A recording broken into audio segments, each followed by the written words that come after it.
Pronti? Oh, important, we have a representative of the Ordine dei Medici as usual. He is very young, so he has, he's closer to you than to me, so I'm sure he will tell you words that you will really appreciate. Okay, so it is my pleasure to call the first candidate, Silvia Stamegna, who did her thesis work under the supervision of Professor Giovanni Pollacani. And please, Giovanni, if you can introduce her work.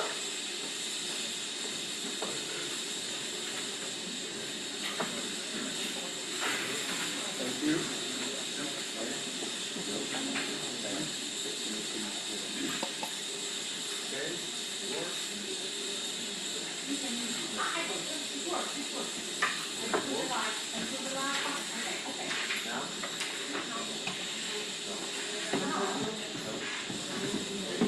No.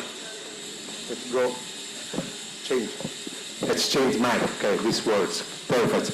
So it was very good to have the opportunity to of Silvia Stamegna because she worked very hardly with passion and dedication. The topic is non-invasive diagnostic in dermatology. That's a new trend here in dermatology with new technologies coming up. So we have two technologies today that allow us the possibility to evaluate the skin at a histological resolution without making a biopsy. And the aim of the thesis was to compare these two technologies because they are quite similar but with different physical principles. So we don't know exactly if we can see the same things and if we can detect the same things. That's the basic to understand if we can use these technologies for our differential diagnosis. And we applied in a difficult situation, melanocytic tumors, where we don't want to make any mistake. And Silvia is now showing you the results and the perspective of this study. Silvia, thank you for your work. Thank you, Professor Giovanni Pollacani, for the introduction, and good afternoon to everybody to be here. As already said, my thesis is about flat pigmented lesion of the face, a comparison between dermoscopy, reflecting confocal microscopy, and line field confocal optical coherence tomography. First of all, we should consider that the anatomy of the face has some unique characteristic respect to the other body region, due to a more prominent hair follicle, a higher density of sebaceous gland, and as consequence of the chronic sun exposure, a solar elastosis and a relatively flat dermal-epidermal junction due to the loss of rete rigis. This, coupled with the large variety of pigmented lesions that we can face, further complicate our diagnostic challenge. They are subdivided into two big groups, melanocytic and non-melanocytic lesions, and unfortunately they frequently share a dermoscopic feature, that is the pseudo-reticular pattern. So, since dermoscopy is not always conclusive, this is the reason why today we can use a second-level non-invasive diagnostic tool. They both allow an in vivo visualization of the skin at cellular level, from the epidermis to the upper dermis. The first one, the reflecting confocal microscopy, using a near-infrared laser light, provide horizontal grayscale images based on the reflection of some skin component, as keratin, collagen, melanin. The other, the most recently introduced, the line field confocal optical coherence tomography, using a near-infrared laser light, together with the interferometric reflection, is able to provide images both on the horizontal and vertical view. For our study, we started from the already standardized use of reflecting confocal microscopy. Through years, have been demonstrated that some specific morphological feature, as the folliculotropism, that is the infiltration of the dendritic cells inside the hair follicle, is crucial to achieve an accurate differential diagnosis among all the different lesions. Lesions included have been evaluated by the three imaging devices: dermoscopy, reflecting confocal microscopy, horizontal and vertical LCOCT. Our first goal was to assess the inter-observer agreement for the criteria evaluated with this technique, criteria that have been evaluated by two different expert groups. Secondly, and most importantly, we evaluate whether the LCOCT can reliably reproduce the already noted in literature reflecting confocal microscopy feature or even add some additional details. In particular, we have selected 63 pigmented lesions of the face with doubtful dermoscopy, and we have evaluated multiple architectural and morphological criteria at the level of the epidermis, dermal-epidermal junction, a focus on follicle structure, and upper dermis, paying attention in particular on the correlation of the same criteria between reflecting confocal microscopy and horizontal LCOCT. We have extracted the data and we have built some contingent table to compare the result. For statistical purpose, we use two coefficients, the row Spearman correlation and the Cohen coefficient, to assess the strength of this relationship and the inter-observer agreement between the two evaluation devices. A strong correlation comes out for the nest, that is a key for the essential differentiation between melanocytic and non-melanocytic lesions.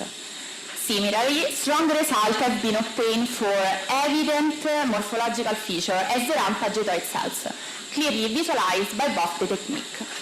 Well detected was also the folliculotropism that, as already reported, is a literature a clear indicator of malignancy. On the other side, for subtle and smaller cellular details, as dendritic cells and their branches, results have indicated that reflecting confocal microscopy provides a greater detail resolution. To better illustrate this result, I also prepared two clinical cases. We start with the first one, clinically. It presents a clearly evident non-regular border and non-homogeneous pigmentation. At dermoscopy, a pigmented cell network with obliterated follicular opening and angulated line are visible. On the horizontal LCOCT section, a disarray of the pattern with dendritic cells infiltrating the hair follicle, so the follicle that have lost their well-defined border and contour, the so-called folliculotropism. Same reproducible features are also seen on reflecting confocal microscopy. So all characteristics that help us in the diagnostic workup, and in this case pointed toward the suspect of malignant lesions, a lentigo maligna melanoma, so requiring a surgical excision. On the other side, we always start clinically with a pigmented lesion on the cheek of the patient, following a dermoscopy an atypical irregular macule with dilated follicular opening and asymmetrical pigmentation is present. On the horizontal LCOCT section is present a disarray of the epidermis and some atypical cells that cannot be so well characterized as in reflectant confocal microscopy section, where the dendritic cells and their branches are not infiltrating the hair follicle, as the previous case, but they are just distributed around.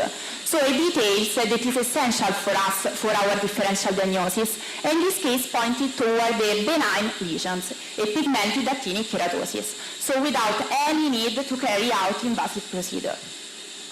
In conclusion, we can affirm the fundamental importance of both devices in substantially reducing the number of biopsy and surgical excision. And this is important, especially for an area of the body as the face, where the surgical complexity is high and the aesthetic outcome are of crucial importance. This most recently introduced LCOCT device provide a good and rapid in vivo correlation with dermoscopy, histology, and reflecting confocal microscopy. But based on our result, it is not able to replace it, because the reflected confocal microscopy provides a greater morphological detail resolution, and this is true especially for the more borderline and complex cases. Of course, further studies are needed, enlarging the case number to validate the result obtaining until now, and try to define in literature for melanocytic lesions LCOCT protocol that are still lacking. Thank you.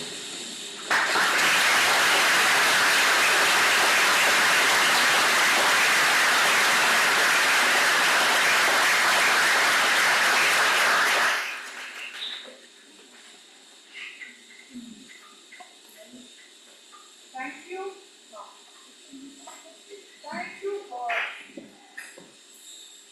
this very nice work, very interesting work. As a pathologist, I really look forward some techniques which, helps me to get rid of too many biopsies and surgical samples. But what is the role of pathology in this study? Did you use pathology as the gold standard for your diagnosis? I mean, of course, when you take out a lesion, you're going to perform histological examination.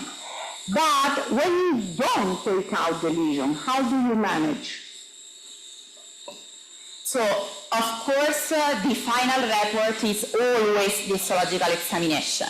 But in case we face, and thank you to this device, a lesion that can also be a suspect of malignant lesion and dermoscopy, but thanks to these tools, in the end we can conclude, based on our confidence on these tools, that we face benign lesions, so not requiring a surgical excisions.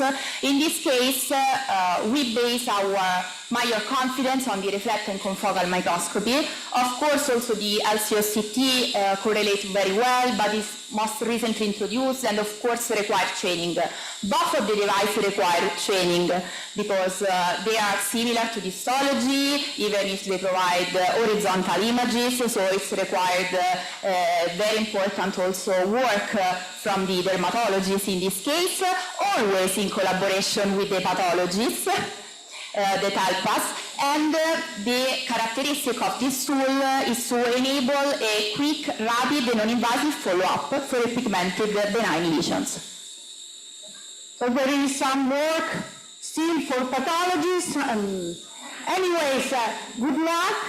This is an interesting study, really. We can call the next candidate.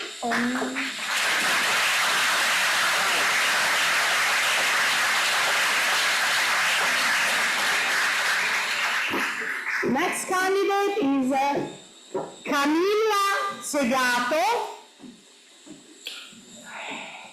She did her work under the supervision of one of our best cardiologists, Professor Paolo Severino. I'm really proud to have him in our degree course. And can you introduce her briefly? Thank you, President. I'm very proud to introduce Camilla. Camilla started collaborating with me thanks to the path of excellence. She was involved in many research projects actually, and today she will present a research study on the pathophysiological role of a new therapy for heart failure, and particularly of worsening heart failure. The drug is Delisivir. So please, Camilla, show our results about this. Thank you for your attention. Thank you, Professor Severino, for your kind introduction. I would also like to thank the members of the committee for being here today. So my thesis is on the early effects of Delisivir in heart failure with reduced ejection fraction, analysis of clinical and echocardiographic parameters.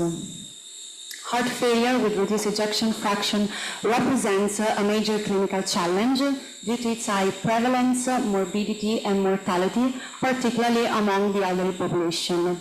Over the years, the therapeutic option, the syndrome, has evolved significantly, extending from standard therapy to a more complex multimodal approach, now structured around the so-called 4 pillars of treatment, which include ACE inhibitors or ARNI, beta blockers, MRA, and SGLT2 inhibitors.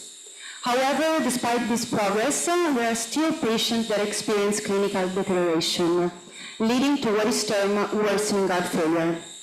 In worsening heart failure, patients have signs and symptoms despite the optimized medical therapy, and they require hospitalization or an urgent outpatient visit for intravenous diuretics and retitration of therapy.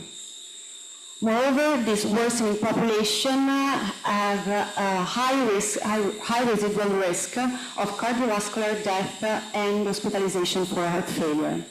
This is why we need the new therapeutic options targeting specifically this high-risk subgroup.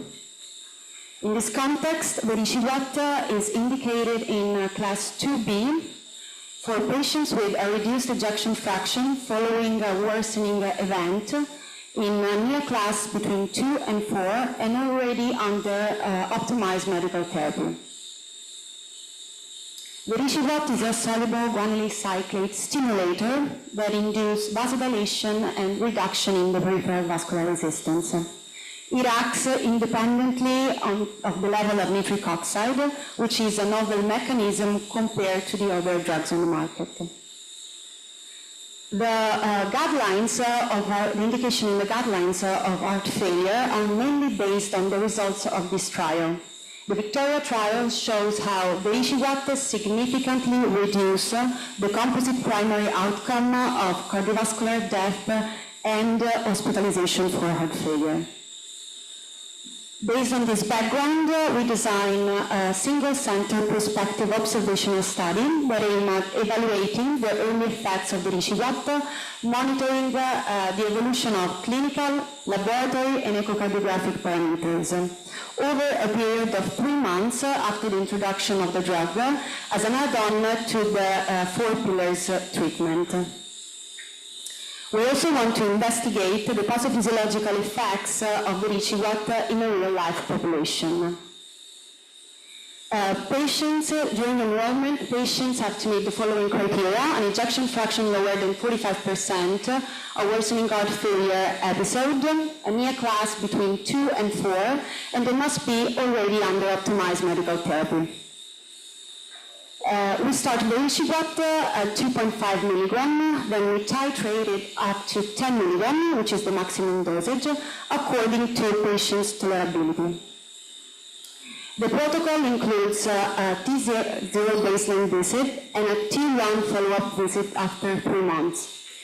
At each time, patients undergo a clinical assessment, blood test, color Doppler echocardiography, a 6-minute walking test, and administration of the Kansas and adherence to therapy questionnaire. So, up to now, we enrolled a total of 91 patients, and only 63 of them completed the 3 months follow-up. These are the general characteristic and distribution of the risk factor of the 63 patients. So now we'll go through the main results of our analysis. After 3 months, there is no significant modification in the medical therapy of the 63 patients. Moreover, lab tests do not show significant change after 3 months. This means that probably we are witnessing an overall clinical stabilization in worsening patients. Moving to the significant results, we find a reduction in the number of patients classified as NIA class 3, meaning a better functional status and symptomatic burden. We also analyzed the Kansas questionnaire item by item, and the results show that 3 specific questions change significantly after 3 months. This question regards the symptoms frequency, the physical limitation, and the social limitation, indicating that vericiguat exerts an early positive effect on the quality of life and psychological well-being of patients. Moving on to the echocardiographic parameters, results show a significant improvement in the left ventricular ejection fraction as early as 3 months, and also a reduction in the left atrial area, meaning an initial reverse atrial remodeling. The most interesting findings are the significant reduction in the transcuspid gradient and the estimated pulmonary arterial pressure, along with a significant improvement in the right ventricle arterial coupling, represented by the PAPS over PAPS ratio. Overall, these three parameters represents a better hemodynamic performance of the heart after just 3 months. Of course, there are some limitations in our study. the population, so the sample size is small, and also the follow-up limited to 3 months is short. However, these are initial results of a longer ongoing study. In fact, we're still enrolling patients and a long-term follow-up includes 1-year assessment beside the 3 months. So, in conclusion, in patients with worsening heart failure, adding vericiguat to the guideline-directed medical therapy after 3 months has shown a significant improvement in the near-functional class and clinical stabilization, as well as improvements in the echocardiographic parameters, especially the right ventricle pulmonary artery coupling, indicating an enhanced cardiopulmonary function, and finally, also early beneficial effects on the psychological and emotional burden of the syndrome. Thank you very much.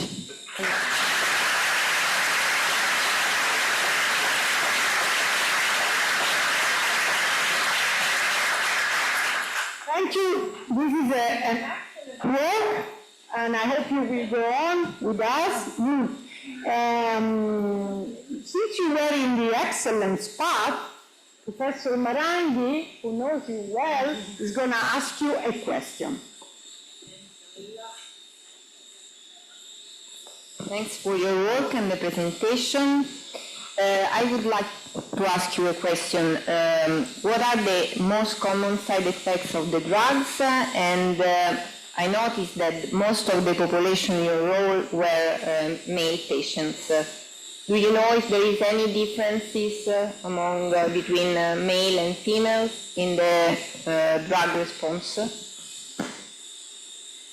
Thank you for your question. For what concern the side effects, in particular of these 91 patients enrolled, we found only 3 patients that had hypertension, symptomatic hypertension, and had to stop the drug after 4 or 5 months, especially related to the ARNI drug. Vericiguat may exert an important effect leading to a reduction in pressure. We did not find all the side effects of this drug. Patients were quite satisfied with the drug. And secondly, male, female. Okay, yes, we have much more males compared to the females, but this is actually, I think, related to the general population of worsening heart failure. So worsening heart failure patients, especially with reduced ejection fraction, are mainly males. And we see this also in, of course, in hospitals and departments. And also because females belongs more to the preserved ejection fraction profile of heart failure. Okay. Thank you. Thank you.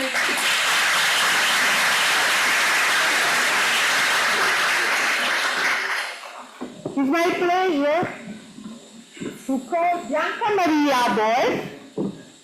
She is an athlete. She did a lot, and she worked hard, and she did a thesis work under the supervision of Professor Sorotos, who is very, very appreciated by our students. I can tell you, everybody is nodding, yes. So I'm really very happy to have you here and to thank you for your collaboration and contribution to the course. Thank you very much. Okay, so I don't know if, can you hear me? Yes, okay.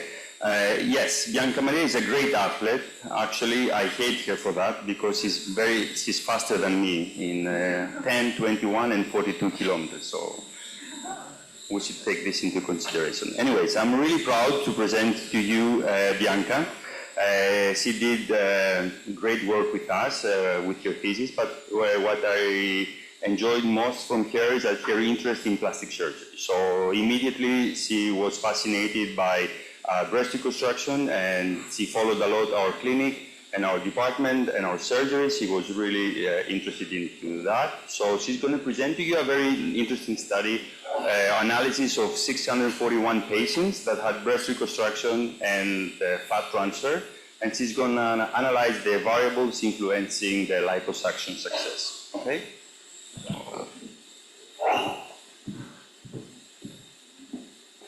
So good afternoon to everyone, and thank you, Professor Solatis, for the introduction. So my thesis is about autologous fat transfer in breast reconstruction, analysis of variables influencing liposuction success. So first of all, what's lipofilling? Lipofilling is a standardized and oncologically safe technique. It is increasingly being used nowadays for both aesthetics and reconstructive surgery, and it finds application in many fields such as total breast reconstruction after nipple perimastectomy, but also oncoplasty and aesthetic refinement for other type of reconstruction. As you can see in this picture, it is made up of 3 major steps. We have the fat harvesting, the fat processing, and the fat injection. Our study was actually focusing on the step number 2, so fat processing, and in particular fat processing through centrifugation. The aim was to evaluate the survival rate of adipocytes after centrifugation and the possible factors which may play a significant role in this percentage. This is why we enrolled a population of 641 patients, focusing just on the first lipofilling session, since usually there are approximately 3 to 4 sessions of lipofilling, and we wanted to look for possible sources of variability. In particular, we focused on age, BMI, smoking habits, surgeon's experience, volume of lipoaspirate, and area of lipoaspirate. Here you can see our population. In the first table, you can see our population in terms of age, BMI, number of sessions, even if, as I said before, we focus just on the first one. Total fat, which means the amount of fat that was injected in the breast after the total amount of sessions, and the volume of lipoaspirate, so the amount of fat that we have taken from the breast during the first lipofilling session, and then the percentage of lipoaspirate after centrifugation, which, as you can see, was 64.25. In the second table, you can see the smoking habits of our sample, and in the third one, you can see data about surgeon's experience. So in 532 cases, we were having experienced surgeons, while in the remaining one, we had non-experienced one. Here you can see the procedure in a bit more details. So we started with the harvesting phase, and in particular we used 10 milliliter Verloc syringes together with 2.3 millimeter cannulas, and the fat was taken either from the abdomen, from the lower limbs, and in particular the greater trochanter, inner part of thighs and knees. Mixed area, meaning a mix between flap and lower limbs, or flap alone. We define flap in plastic surgery as a tissue which is moved from a donor area to a recipient area together with its blood supply. In this table, the pink one, you can see the frequency of the different body areas which were involved in our study. The second phase, as I mentioned before, was processing, and in particular we used the centrifugation technique for 3 minutes at 3000 RPM. Finally, we had the grafting using much smaller instruments, as you can see, so 1 milliliter Verloc syringes and 1.2 millimeter cannulas. At statistical analysis, we started with a preliminary analysis, so person correlation. As far as age, we understood that with an increase in the age of patients, the percentage of lipoaspirate after centrifugation was decreasing. Something similar was found about BMI, so an increase in BMI was resulting in a decrease in the percentage of lipoaspirate after centrifugation. Same for the volume of lipoaspirate. So as the volume of lipoaspirate was increasing, the percentage of lipoaspirate after the centrifugation was decreasing. Then we perform a general logistic model.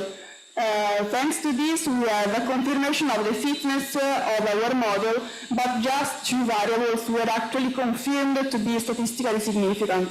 As you can see, they are the ones highlighted in yellow, so the area of lipoaspirate and the volume of lipoaspirate. We also perform a pairwise comparison for categorical variables, and it resulted in very interesting results because we understood that the surgeon's experience and the tabagism, so smoking habits, were actually not statistically significant. Different was for the area of lipoaspirate. In fact, we saw that there was an interesting difference, which was statistically significant, between the abdominal area and the flap area. In fact, the abdominal area was superior to the other ones. In conclusion, we can say that lipofilling is normally performed in the operating rooms nowadays since approximately 20 years. It is an oncologically safe, three-step and standardized technique. It is very important to stress that it is a standardized technique because this guided our question. We asked which could be the variables influencing the percentage of lipoaspirate after centrifugation, being this one a standardized technique. And we were actually the first to study this issue.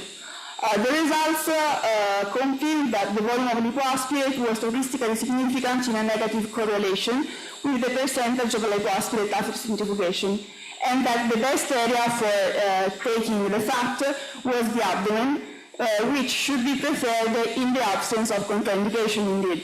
For example, in case of patients who underwent radiation therapy and is at risk of prostatic failure. In this case, we would like to spare the abdominal area for a possible beer flap. Thank you so much for your attention.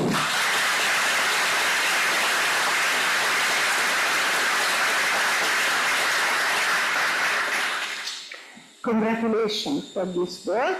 It's a huge population, and the analysis is very nice and interesting results. Is anybody interested in asking a question? Professor Nicoletti.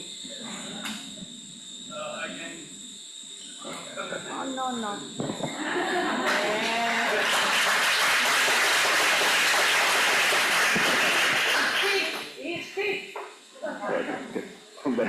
Ciao. Okay, Bianca, very, very nice. It's not a question, but a comment.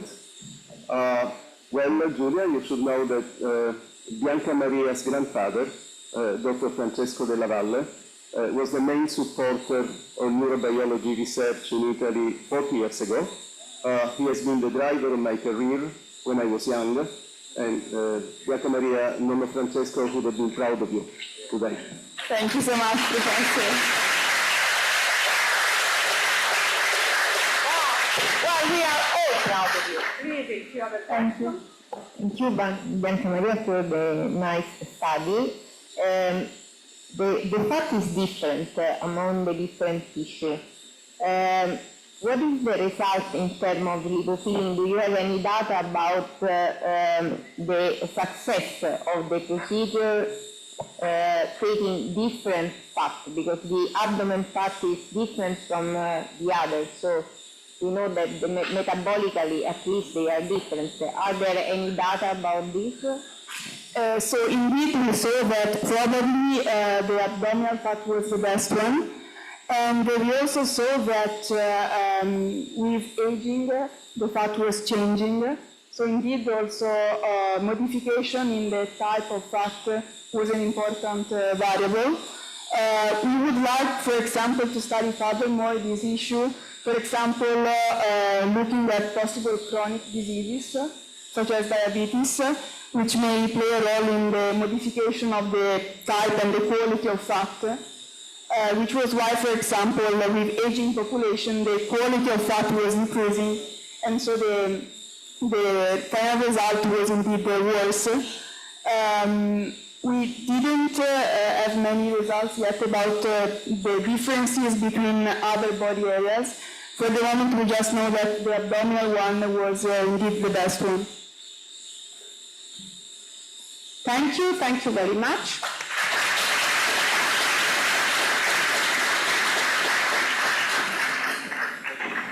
Okay, my pleasure to call the next candidate, Maxim Otskan.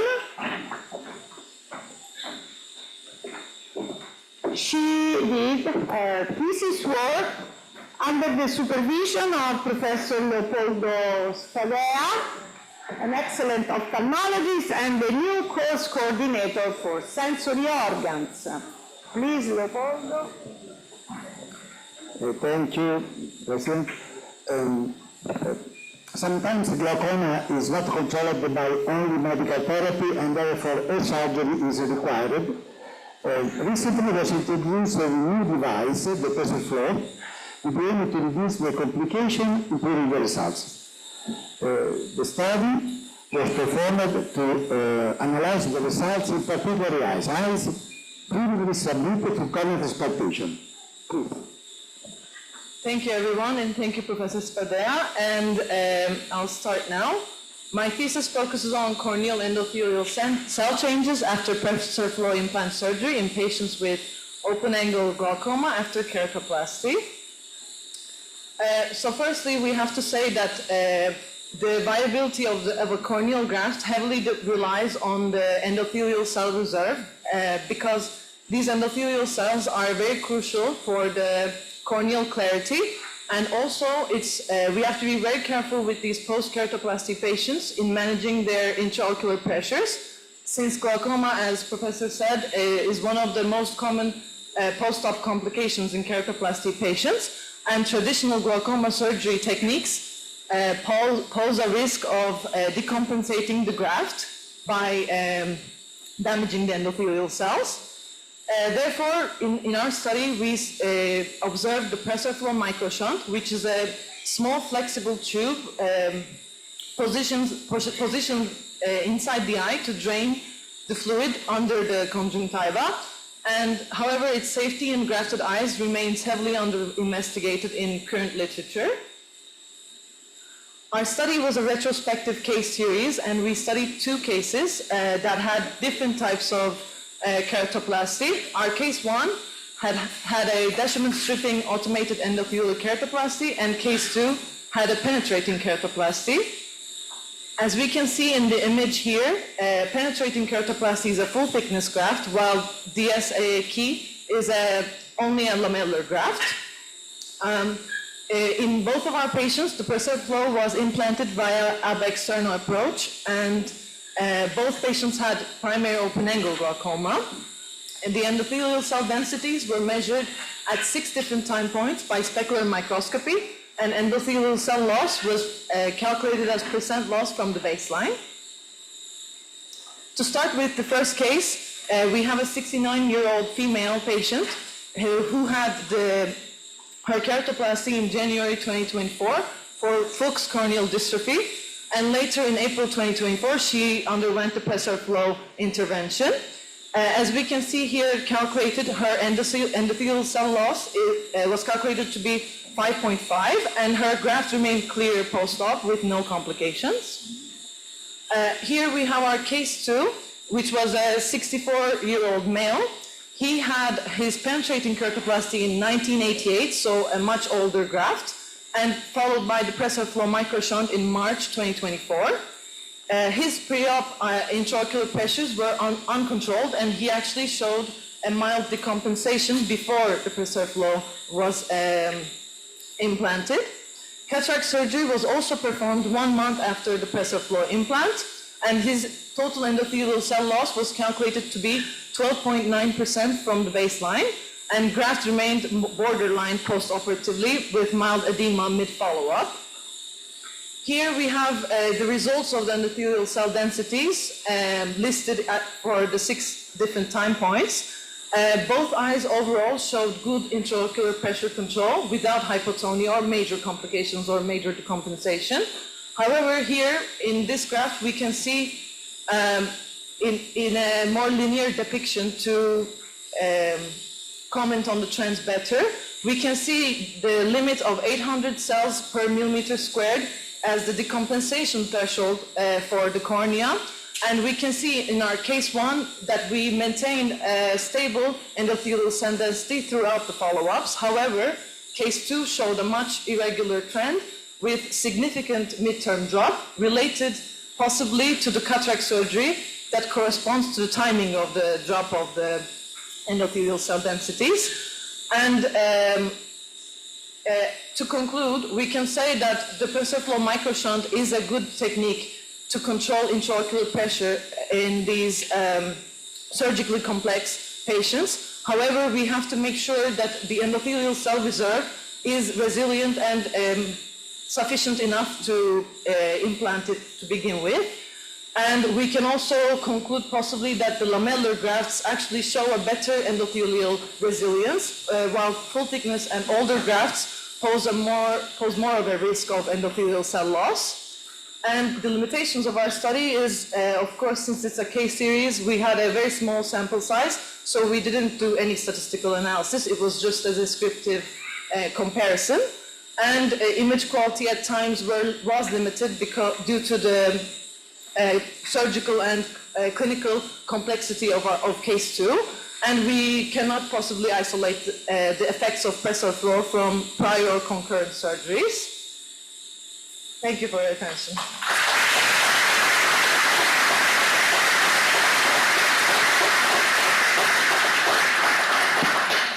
Thank you, Nancy, for this interesting series. Are there any questions from the committee?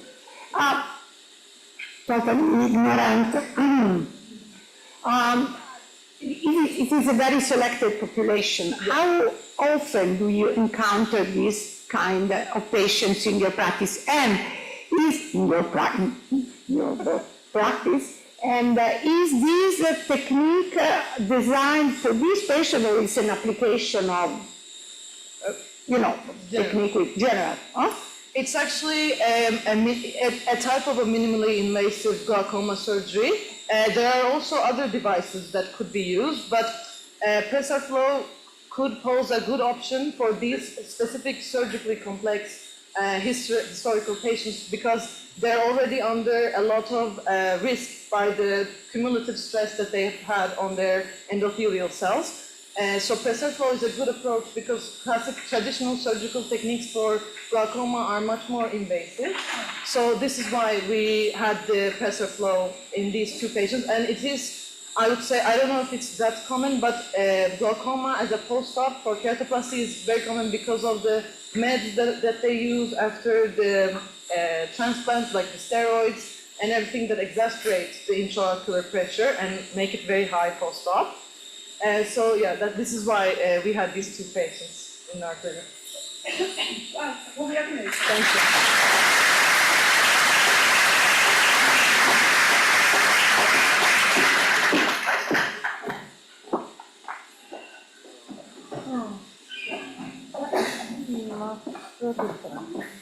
Okay, my pleasure to call next candidate, Dennis Zilmats. This is work, again under the supervision of Professor Spadea. Asking you to introduce your work. We continue to speaking about corneal transplantation, and the corneal transplantation, lamellar keratoplasty, is more and more appreciated and used. Endothelial lamellar keratoplasty is the best choice for all corneal endothelial pathologies. In this study, we analyze a particular aspect of this patient submitted to corneal lamellar endothelial transplantation. Please. Thank you very much, Professor Spadea, for the introduction. Welcome, everybody. Good afternoon. It's great to have you all here today. My title is The Anterior Corneal Surface Changes After Decimal Stripping Endothelial Keratoplasty for Bullous Keratopathies. First of all, I'd like to start with giving some background information. The cornea consists of 5 distinct layers, starting from the outermost layer. These are the epithelium, the Bowman's layer, the stroma, the decimus membrane, and the endothelium. When we have a corneal pathology, we might sometimes need, of course, corneal transplants. And in in traditional penetrating keratoplasty, for example, we need to replace all these 5 corneals that I just identified. But in methods such as the decimus stripping endothelial keratoplasty, the only layers we replace are the decimus membrane, the endothelium, and just a thin portion of the posterior stroma. What do we use it for? We use it mainly for the pathologies involving the endothelial layers of the cornea, such as in fuchs-endothelial dystrophy and in pseudophakic bullous keratopathy.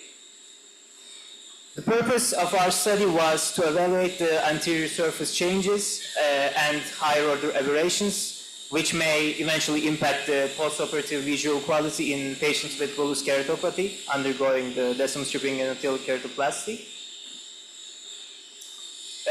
In our prospective observational study, we included 20 eyes from 20 patients with bullous keratopathy who underwent the DISEC procedure, 10 of them being males and 10 of them being females. And to compare our results, we also included 20 eyes from 10 healthy volunteers serving as the control group. We analyzed pre- and postoperative anterior corneal surface data using the Placido-based video keratography and the Zerny polynomials up to the 8th order within a 6 millimeter optical zone. And then eventually we calculated the root mean square values of lower and higher order aberrations. And on the right, we can see a schematic illustration of the DISEC procedure. At the first steps, we can see the decimus stripping part of the procedure, and towards the end, we see the placement of the graft and then the fixation of the graft using either air or gas. Now let's dive into the results. On the table on the left, we see the astigmatism results. The values are for the control group and the DISEC group, both preoperatively and 24 months postoperatively. We did not get a significant change from preoperatively to postoperatively for astigmatism values. However, on the table on the right, we get a statistically significant finding. We can see the higher order aberrations on the table on the right. And as you can see, in the preoperative group, we can notice that the corneas with bullous keratopathies had higher total higher order aberrations when we compared them to the control group. However, after the procedure, these high values of higher order aberrations did not change significantly when we compared the results again after 24 months. Here we have a video keratography map showing a patient, 69-year-old patient with bullous keratopathy. In picture B, we can see the preoperative corneal topographic pattern, and in picture D, we can see the same patient after 24 months. And the different colors correspond to the irregularities of the cornea. And as you can notice, there is a slight improvement in the cornea topography. However, the reduction in the higher order aberrations were not statistically significant. As for the visual outcomes, in the DISEC group, we get a mean preoperative corrected distance visual acuity value of 1 logmar, which corresponds to 0.1 in decimals for better comprehension. And the mean postoperative corrected distance visual acuity at 24 months postoperatively was 0.24 logmar, which again corresponds to 0.63 in decimals for better comprehension. So the visual acuity actually become better since the first value was 0.1 in decimals and then it became 0.63. And another important result was in all the DISEC eyes, we achieved the corneal clarity, which is absolutely essential if we want to achieve optimal results. Here we can see scatter plots showing the strong positive correlation between the wavefront error in root mean squares and the distance corrected visual acuity in logmar values. However, I just want to remind again that the higher the logmar value is, we get a worse visual acuity score. So we have to consider also that, and as a result, we can establish that as higher order aberrations increase, the visual acuity decreases significantly.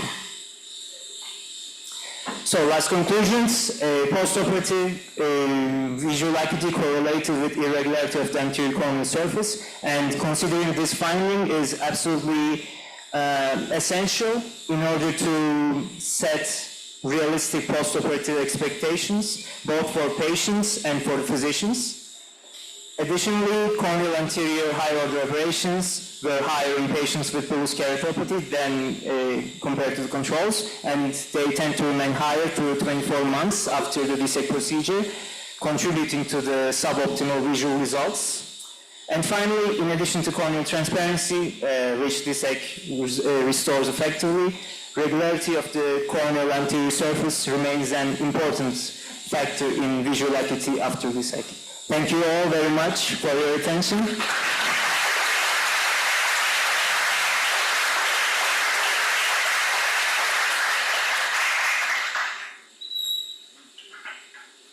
Thank you, Dennis, for this excellent work. Are there questions?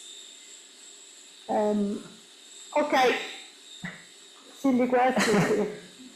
No, the corneal irregularities are due to irregular, epithelial surfacing or collagen or scarring or what? Yeah, they can, of course, happen due to scarring, but in our patients, it's usually due to the conditions they have, such as the pseudophakic bullous keratopathy and also the Fuchs endothelial dystrophy. In these conditions, we usually have edema, so this edema causes some disruptions in the corneal anterior surface also. So, and like as we can see in our study, these disruptions can eventually cause some problems in achieving optimal visual results after the procedure. Thank you very much again.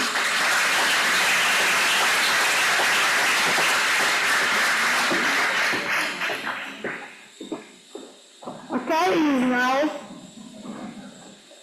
my pleasure to call Julia Unalak. Sorry. She did her thesis work under the supervision of a good friend and an excellent professor, Professor Tarsitani, who's really taking care of our students. Again, is a pillar of orientation and tutoring of our studies. Now, students, please.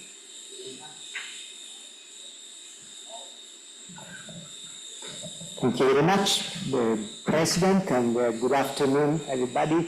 RUIA followed the secondary analysis of an international trial done during COVID pandemic, a trial on general resilience of people during adversity due to the pandemic, and she focused on a subgroup of the sample, which were people with a history of mental disorders, and she analyzed which were the predictors of resilience against COVID-19 stressors in this sample. Julia, go ahead. Thank you, Professor. Good afternoon, everyone. So my thesis is titled Resilience of People with a History of Mental Disorder During the COVID-19 Pandemic, an International 2-Year Longitudinal Prospective Study. To give a bit of background, resilience is the process of adapting well in the face of adversity, and it includes traits like coping ability, optimism, flexibility, and social support. And the COVID-19 pandemic was a good naturalistic model to study resilience because it was a global prolonged stressor that affected everybody at the same time. And also it happened in waves, which allowed us to study resilience throughout 5 different waves. It was previously found that the pandemic's effect on the stress was generally mild, but it was heterogeneous, and this heterogeneity was attributable to the subgroup of people with a history of mental disorder. And it has also been believed that people with mental disorders are more vulnerable to stressors, but some actually showed resilience. And the purpose of this study was to understand predictors of sustained resilience in these individuals. So our study recruited participants online, and we conducted an online survey, and it was part of the COMET study, which investigated the effects of COVID-19 on mental health in the general population. And out of the 8,011 participants, 1,711 had a history of mental disorder before COVID-19. And out of these patients, we had 943 who completed at least 3 of the 5 survey days.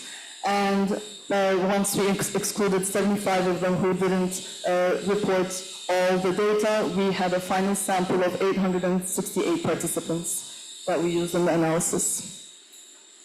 So to assess the symptoms and the contextual variables, we used the scales for mental health symptoms, so the Patient Health Questionnaire 9 for depression, Generalized Anxiety Disorder Scale 7 for anxiety, and PTSD checklist for DSM-5 for PTSD symptoms. And we also used other psychological tools, like the Oslo Social Support Scale to understand their perceived social support during the pandemic, the Padua Inventory for fear of contamination, and the Personal Values Questionnaire 11 to assess personal values such as hedonism.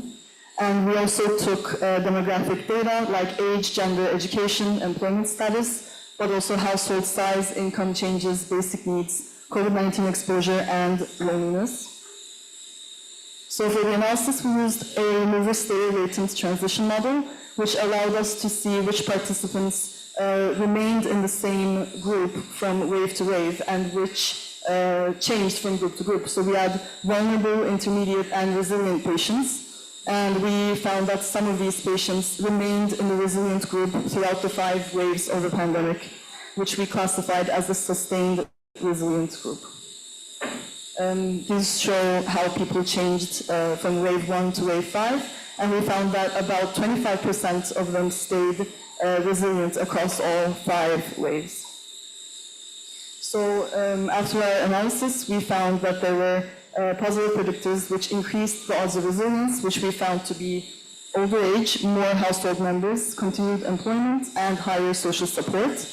And we also found predictors that decreased the odds of resilience, which were found to be female gender, loneliness, difficulty accessing basic needs, fear of contamination, and hedonism value orientation. So from these results, we can deduce that resilience is a dynamic process. It's not a fixed personality trait, and it requires flexibility and adaptive coping. To explain some of the factors we found, age could be because of the development of coping mechanisms as a person grows older. Hedonistic values, people who were more likely to self-identify as more hedonistic were limited more by the pandemic's restrictions. Female gender could be attributed to increased responsibilities regarding caregiving, but also job and income instability. Employment, we can deduce that it gave people a sense of purpose, but also structure and a social environment. And cohabitation, social support, and loneliness were also allowing people to have emotional regulation and an emotional buffer against the stresses of the pandemic. So in terms of the clinical significance, this study can help us develop targeted strategies against the modifiable factors. Also, it can help us implement public health policies targeting these modifiable factors. And it can help maybe begin resilience screening for high-risk patients. And further research can look into resilience trajectories in specific diagnoses rather than taking all mental disorder under the same umbrella. And longer-term studies can look into the long-term mental health outcomes in this population against adversity. Thank you for your attention.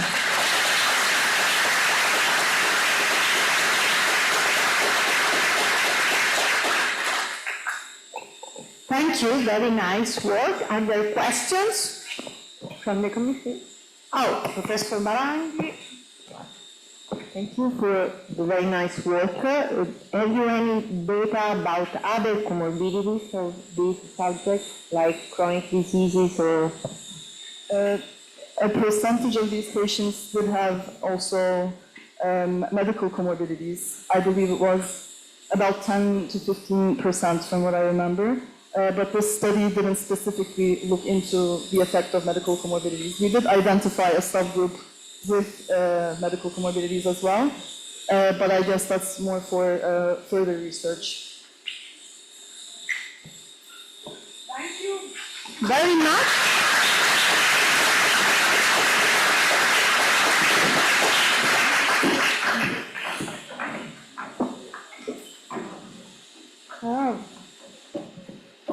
I'm very pleased to call the next candidate, Teresa Zanarelli. She did her thesis work under the supervision of the neurologist, Professor Giovanni Fabbrini. Again, I'm so lucky we have excellent professors in our degree course, really. So, Giovanni, would you like to introduce your work? Thank you. First of all, I want to thank Professor Daniele Belvisi, who was tutoring Teresa in a very careful way.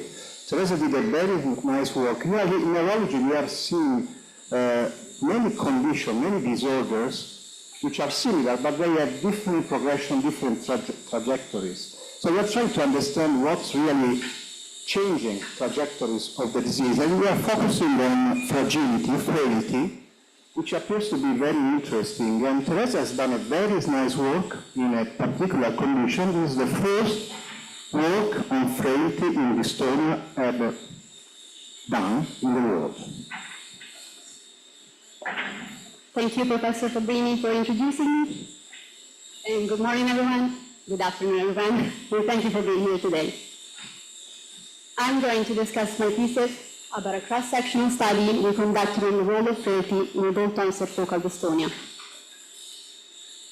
Frailty is a nature-related condition characterized by a reduction of biological and homeostatic functional reserves and by an increased vulnerability to stressors, which lead to a higher risk of developing adverse health outcomes, including geriatric syndromes, disability, cognitive impairment, and death. From a pathophysiological point of view, frailty results from accumulation of damage at the molecular and cellular level, which affects multiple systems, including the nervous one. Indeed, in frailty, we can observe a neurological decline resulting from alterations occurring at the level of the central nervous system, which includes dopaminergic changes, a reduction of intracortical inhibitory pathways, and a decreased functionality of cerebral areas responsible of sensory motor integration. Such consideration is that research to investigate the role of frailty in different neurological conditions, including multiple sclerosis, Parkinson's disease, and dementias, thus demonstrating that frailty presents a significant association with these conditions. However, the role of frailty in dystonia is still unknown. Dystonia is a complex neurological disease characterized by an heterogeneous clinical expression, which includes motor symptoms like anxiety, depression, sleep disturbances, and pain, and motor manifestations such as involuntary muscle spasms and contractions, and abnormal postures.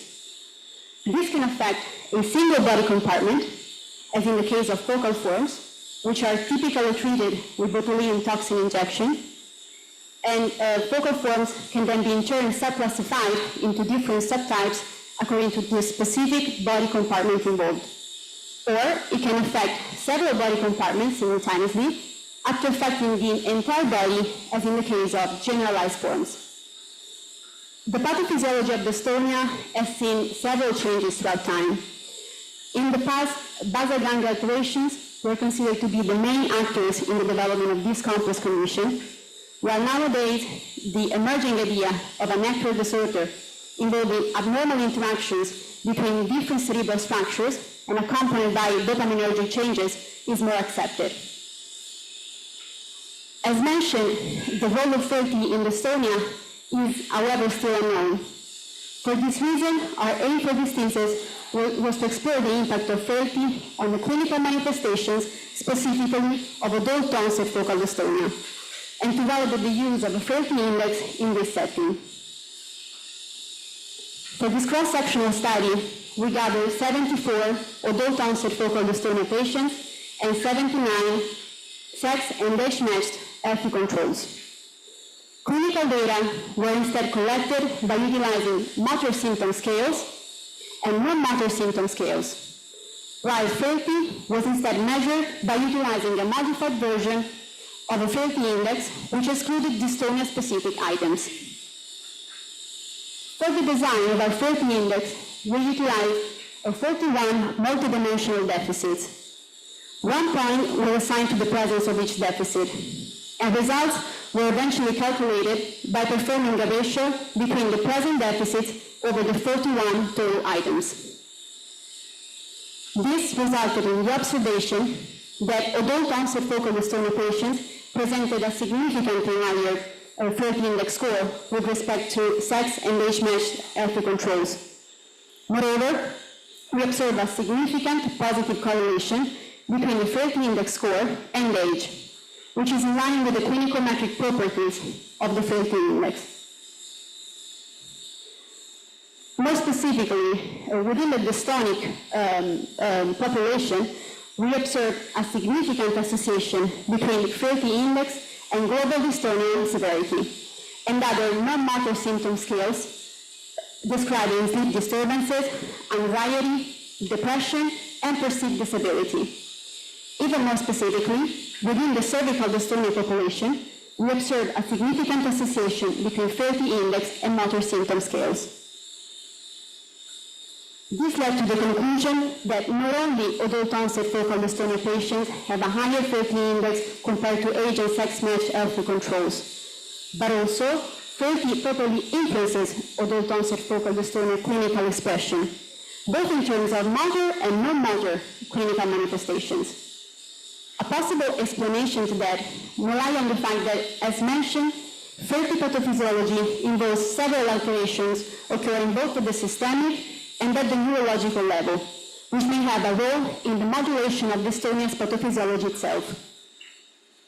To conclude, we may add that Frailty index may be a relevant tool to improve risk stratification, early recognition, and more accurate management of adult onset focal dystonia patients. However, further studies with a larger population sample are needed in order to investigate possible causal associations between Frailty index and different focal dystonia subtypes. Thank you very much for your attention.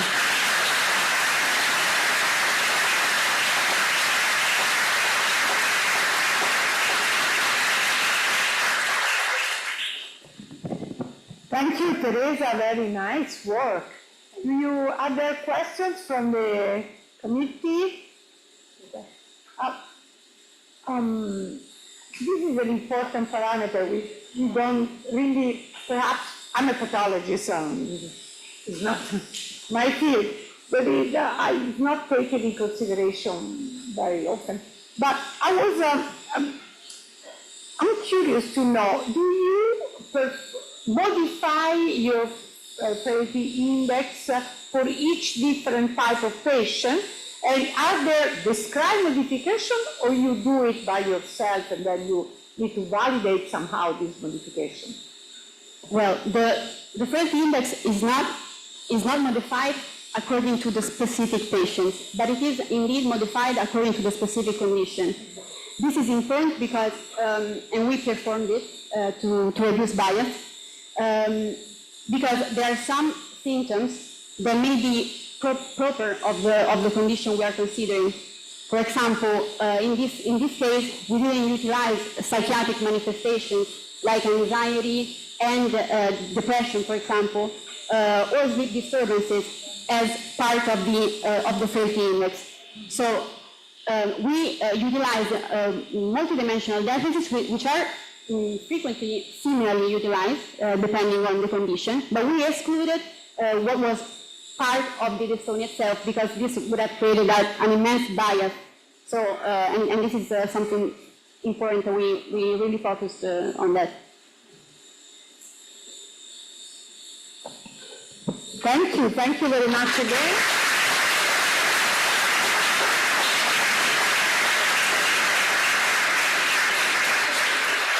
Next candidate is Melissa Silvetti.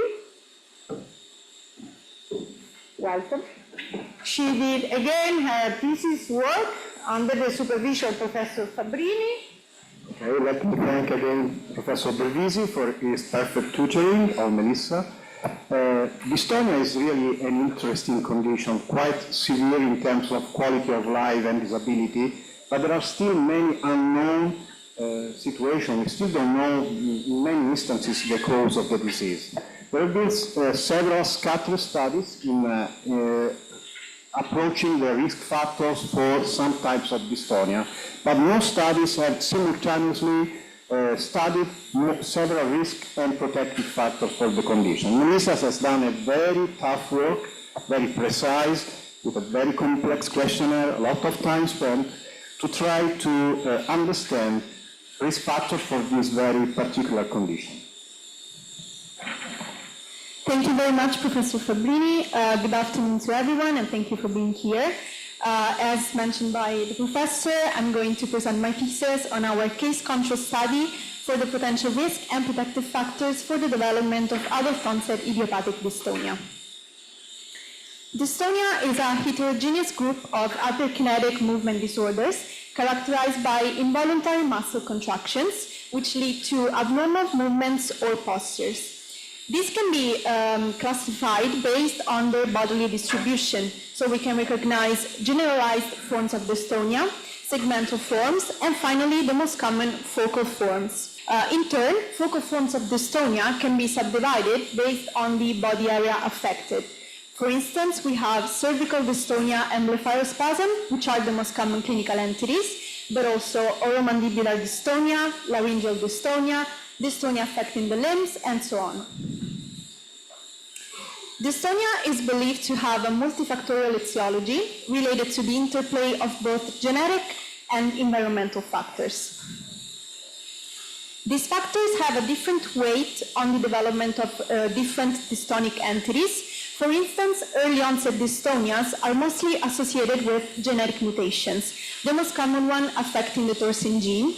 On the other hand, adult onset dystonias are mostly classified as idiopathic, meaning they do not have an identifiable cause. In fact, adult onset idiopathic dystonias are believed to be mostly related to a plethora of risk factors, both endogenous and exogenous. For instance, family history, female sex, older age, but also major stressful events, traumas, infections, and so on. The precise mechanisms underlying the etiology of adult-onset idiopathic dystonia are still far from being understood, and this is why we have designed our study with the aim of simultaneously investigating potentially modifiable risk and protective factors for the development of the disorder, while also trying to identify independent risk factors for its development.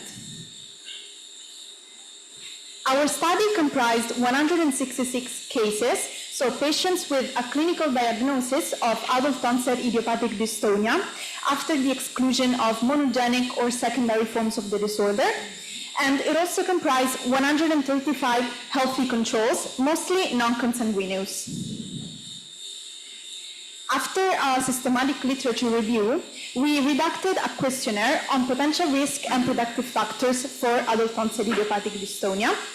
Among the factors investigated, we comprised endogenous factors, so for instance, family history for adult-onset idiopathic dystonia, or even for other neurological conditions, but also lifestyle, comorbidities, chronic exposure to medications, previous surgeries or traumas, total years of schooling, work history, and so on.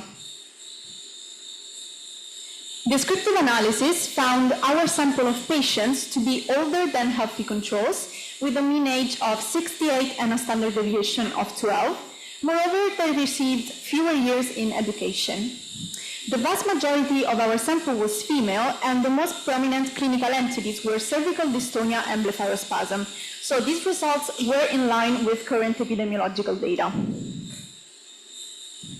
We performed several analysis models. For instance, a simple linear regression analysis showed a positive association between adult-onset idiopathic dystonia and older age, as well as female sex. This is why we then performed multivariate logistic regression analysis, adjusting for these two variables in order to identify any independent risk factors. we found a positive association with statins, dyslipidemia, and diuretics.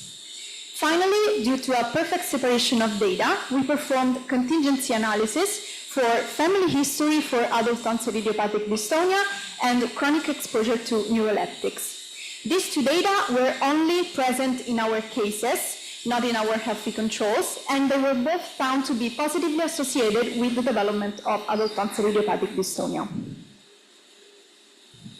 So to sum up, several of the variables we investigated were found to be positively associated with adult-onset idiopathic dystonia. Starting from family history, it could be explained by a common genetic substrate or even the exposure to a common environmental trigger. The positive association with older age and female sex could instead be explained by pathophysiological changes, such as reduction in GABAergic inhibition, but even a decline in temporal discrimination threshold. Moreover, the association with older age could also be explained by the increased incidence of cerebrovascular risk factors, which would also justify our result of the positive association with dyslipidemia. Dyslipidemia being the true risk factor for the development of adult-onset idiopathic dystonia would also explain why we found a positive association with statins. It needs to be underlined that statins are known for their adverse effects at muscular level, and so their role may require further investigation. Moreover, neuroleptics were also found to be positively associated with adult-onset idiopathic dystonia. They are known to be associated with this disorder, and this is due to their dopamine antagonism. In fact, dopamine is a primary neurotransmitter in the pathophysiology of dystonia. Finally, we found a positive association with diuretics. However, this result is not really in line with current literature, and it could be simply explained by the older age of the population. In conclusion, our study represented a first attempt at a simultaneous investigation of both risk and protective factors for the development of adult-onset idiopathic dystonia, while also providing new therapeutic and preventive strategies for the disorder. Our future perspectives for this study are obviously enlargement of the population with the aim of keep investigating risk and protective factors, but also enrollment of more consanguineous family members with the aim of comparing the respective weight of environmental versus genetic factors. Thank you for your attention.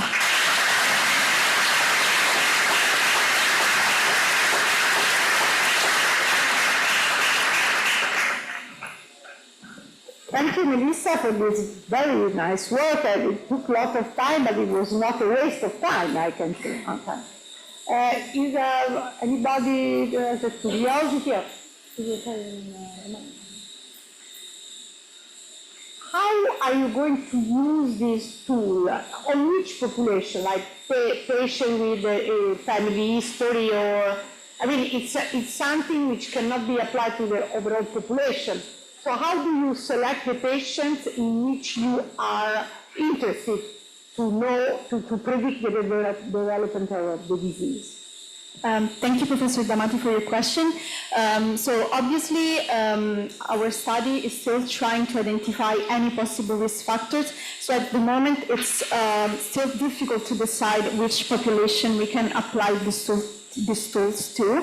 However, I agree that probably patients with a predisposition, so for example, a positive family history for the disorder, can have the possibility to tackle the disease earlier.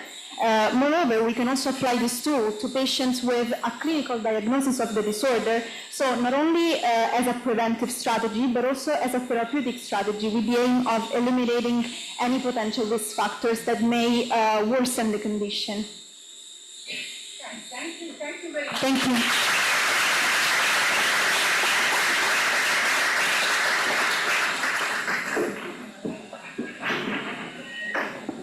It is my pleasure to call the next candidate.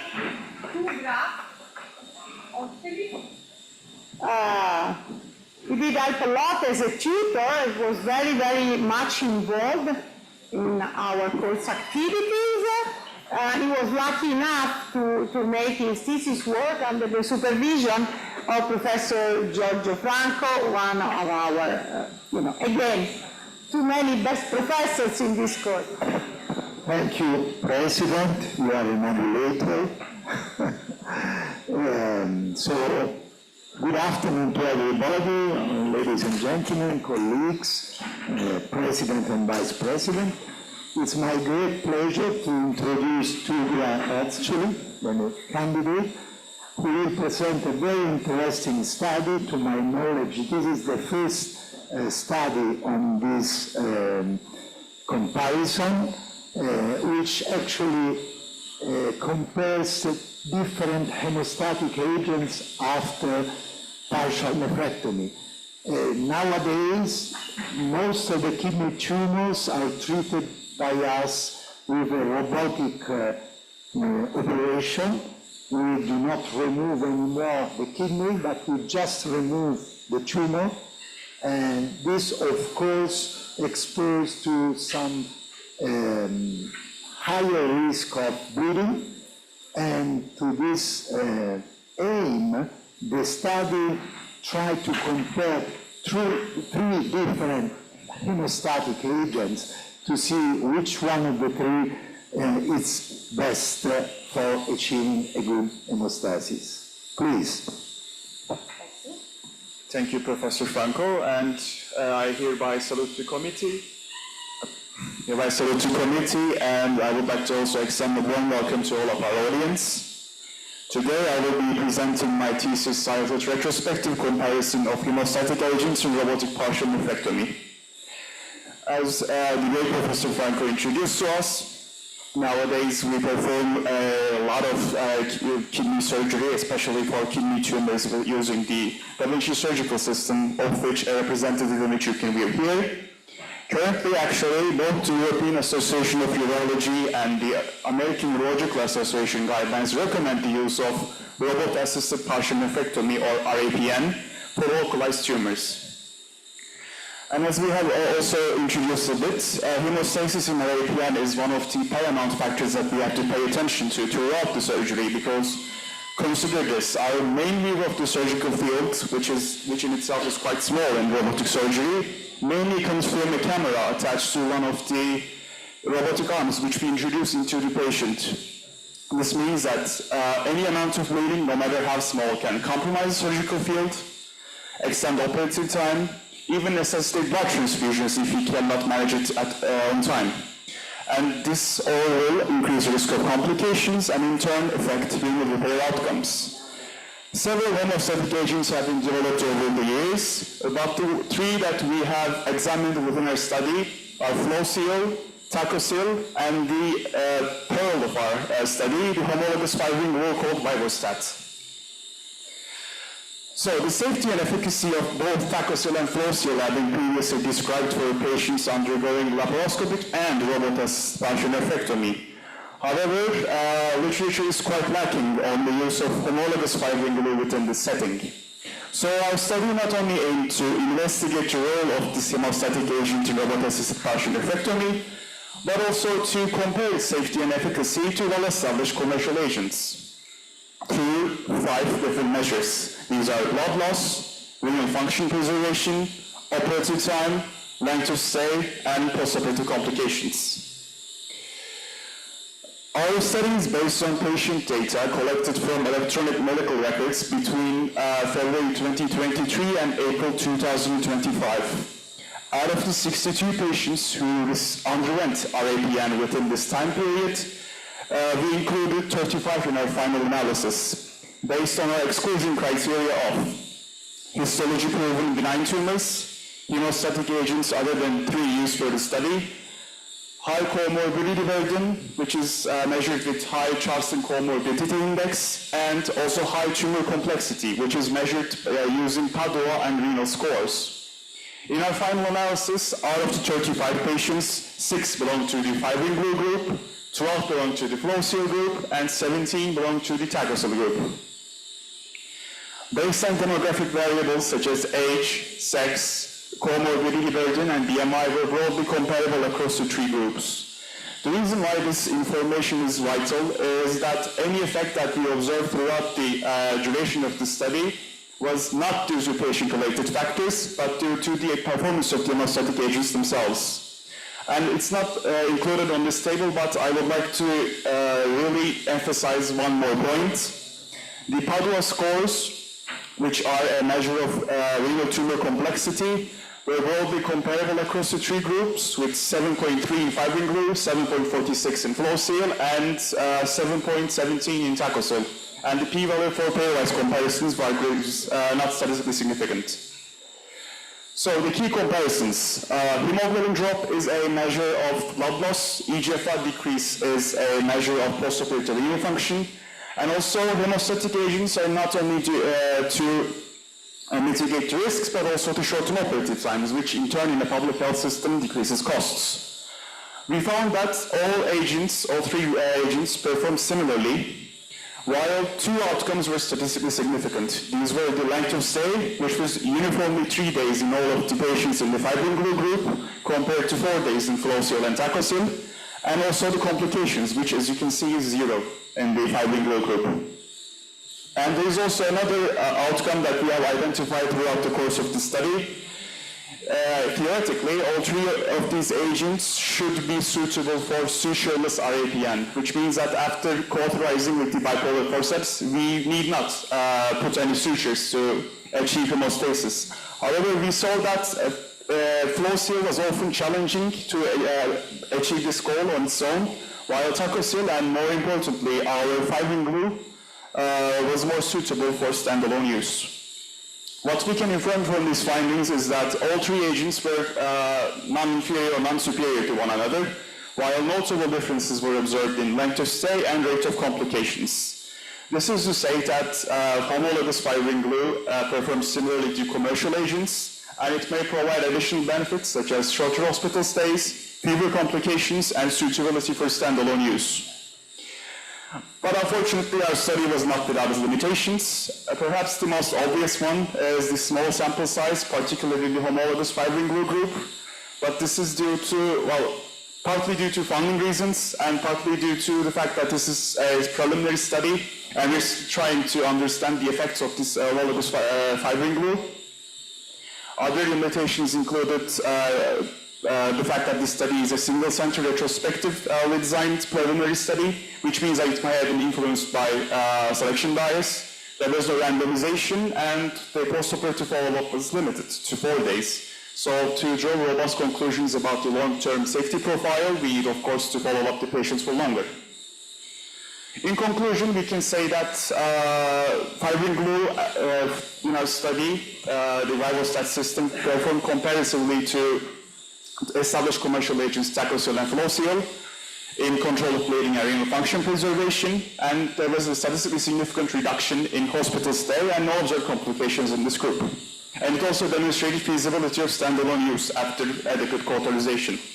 However, to draw robust conclusions, we are going to need further studies with multi-center involvement, larger sample sizes, and randomization to reduce confounding. And one last point that I'd like to also make is that we're within a public health system, and of course a formal cost-effective analysis would be tremendously beneficial. Thank you for listening.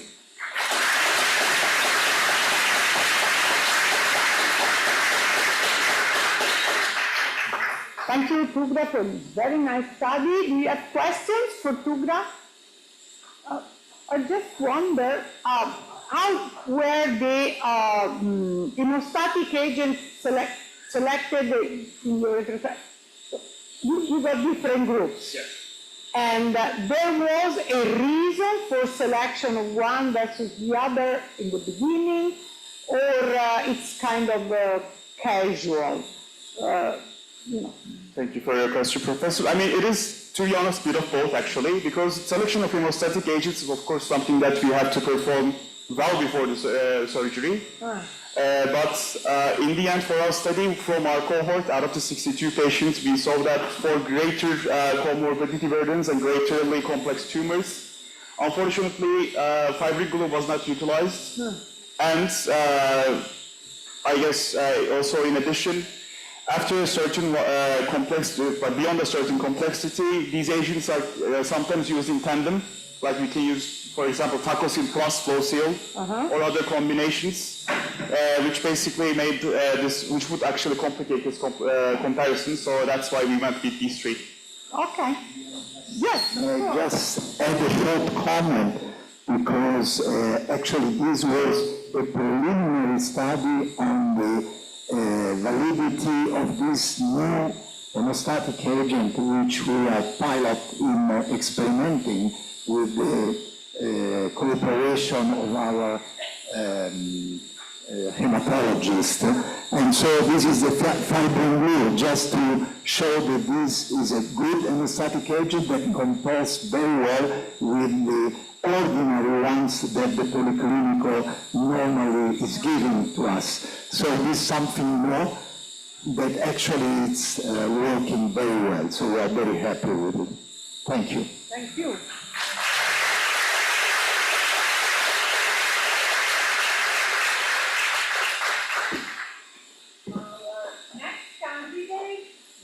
Is Erin,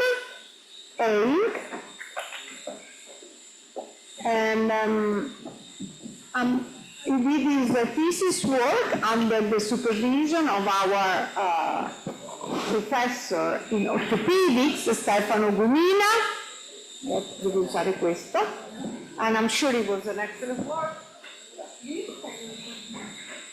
Thank you very much, Professor Amati, for this kind introduction. The subject of this thesis is the humeral head fracture, and in particular the complex humeral head fracture. We have a lot of systems for fixation of this type of fractures, and in literature, the gold standard is represented by the plate in the screws. But with this type of fixation, the percentage, the rate of complications, of the major complications is about 9.6%, very high in our mind. And so we propose a new system for the fixation of this type of fracture, and the candidate will show you our medium results with this new type of systems for the fixation of this complex humeral head fracture. Thank you. Thank you, Professor Gumina, for your kind introduction. It is a joy and an honor for me to finally present to you about my thesis today here. And the title of my thesis is Long-Term Clinical and Radiological Outcomes of Complex Proximal Humerus Fractures Treated with a Validated Construct of Blocked Credit Wires. I would like to start with some epidemiology. Proximal humerus fractures represent the seventh most common fractures in adults, ranging from 4 to 10% of all fractures, and it's a lot more common in the osteoporotic population, representing the third most common fracture, and the majority of the patients are females. And the importance of these fractures is the incidence is increasing due to the aging population. As Professor Gumina already mentioned, locking plates were considered the gold standard for treating displaced proximal humerus fractures. But the recent literature has revealed that the complication rate of these hardwares range from 9.6% to 44%, and with a reoperation rate of 20.3%. And percutaneous pinning is a minimally invasive technique that involves introduction of pins through the skin to the bone fragments, a means of translesional fixation. And we think that due to the minimal soft tissue dissection, there is potential for less complications. This was a technique that was mostly considered in low-demand elderly patients, but now the trend is changing. In year 2019, Professor Gumina has introduced a different type of construct that uses 4 coupled wires instead of the traditional 3 coupled wires construct. It has a total of 8 blocked wires, as you can see on the image on the right. The difference between this construct and the traditional construct is the addition of another couple that is orthogonal to the shaft of the humerus. The reason to use this construct is to confer the fracture more rotational and translational stability. And during the first study, the postoperative reduction remained excellent in 97% of patients. And at the end of the 2-year follow-up, it remained excellent in 89% of the patients as per BAR's criteria. And the mean individual relative constant Merley score was 89.5%, and major complications at 2 years was 2% at only one case. And on 2021, the biomechanical analysis of this construct was made, as you can appreciate from the image on the right. The construct was found to allow micromovements, not able to cause humeral head displacements, so it is not a completely rigid construct and it does not prevent any fracture healing. And during heavy loads, the fracture was demonstrated to generate sustainable pressure stresses on sensible areas of the fractured humerus. And now we can take a look at our model patient and emphasize the importance of anatomical reduction for obtaining excellent clinical results and reducing rates of complications. To your left, you can see an anterior-posterior view of a Hertel 7 classification fracture of proximal humerus, which has a fracture line running across the greater tuberosity and the second one running across the surgical neck of the humerus, dividing the humerus into 3 parts. And below that, you can see an intrafluoroscopy image of the new construct Professor Gumina has introduced with an anatomical reduction. And as you can see, our patient is demonstrating excellent shoulder flexion and internal rotation. And the implant is removed at day 45. Our objective was to assess the clinical and radiological outcomes of a previous cohort after a minimum of 7 years and document the rates of complications and reoperations. Our study design and methods involved asking the previous cohort to come for a consultation in our office, in our institution, and if they cannot for health reasons, they were asked to fill a self-administered questionnaire with the help of the general practitioner, and then they were interviewed by us via telephone. We have obtained individual relative constant Merley scores and the visual analog scales for each patient, and evaluated the X-rays for arthritis progression and the presence of a vascular necrosis. And we documented complications and reoperations as early as 2 years and delayed that have occurred after 2 years. So our results, our cohort consisted of 52 patients with a mean age of 67.7 years. 2 of them have passed away and 3 were lost to follow-up. The minimum follow-up duration was 7 years with a mean of 98 months. We obtained the clinical data for 47 patients and both clinical and radiological data for 40 patients. And when we look at the scores, as mentioned, the individual relative constant Merley score after the original paper for the 2-year follow-up was 89.5%, and in our minimum 7-year follow-up it was 86.5%. And looking at the pain for visual analog scale, we see that 36 of the patients reported no pain, 8 of them reported 1 out of 10, and 3 of them reported 2 out of 10. And reduction maintenance remained excellent in 85% of the patients. So, moving on to the complications, there were 2 early complications of superficial wound infections that were treated with oral antibiotics without any problem.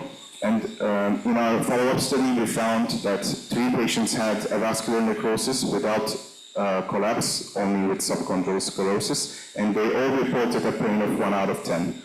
And for the arthritis, we found that 2 patients had grade 2 arthritis as per Samuelson prior to grading, and 1 of them had to undergo reverse shoulder arthroplasty for their arthritis. And another case of reoperation was arthroscopic rotator cuff repair, which also represents only 1 patient. And 1 major complication appeared during the medium-term follow-up, and that was a fracture non-union. And the patient refused any additional treatment due to poor health. And the fracture non-union was due to the comminution of lateral wall, and during the biomechanical analysis of the construct proposed by Professor Gumina, they have found out that during the first 45 days, this construct does not provide primary stability if there is a comminution of the lateral wall. So they have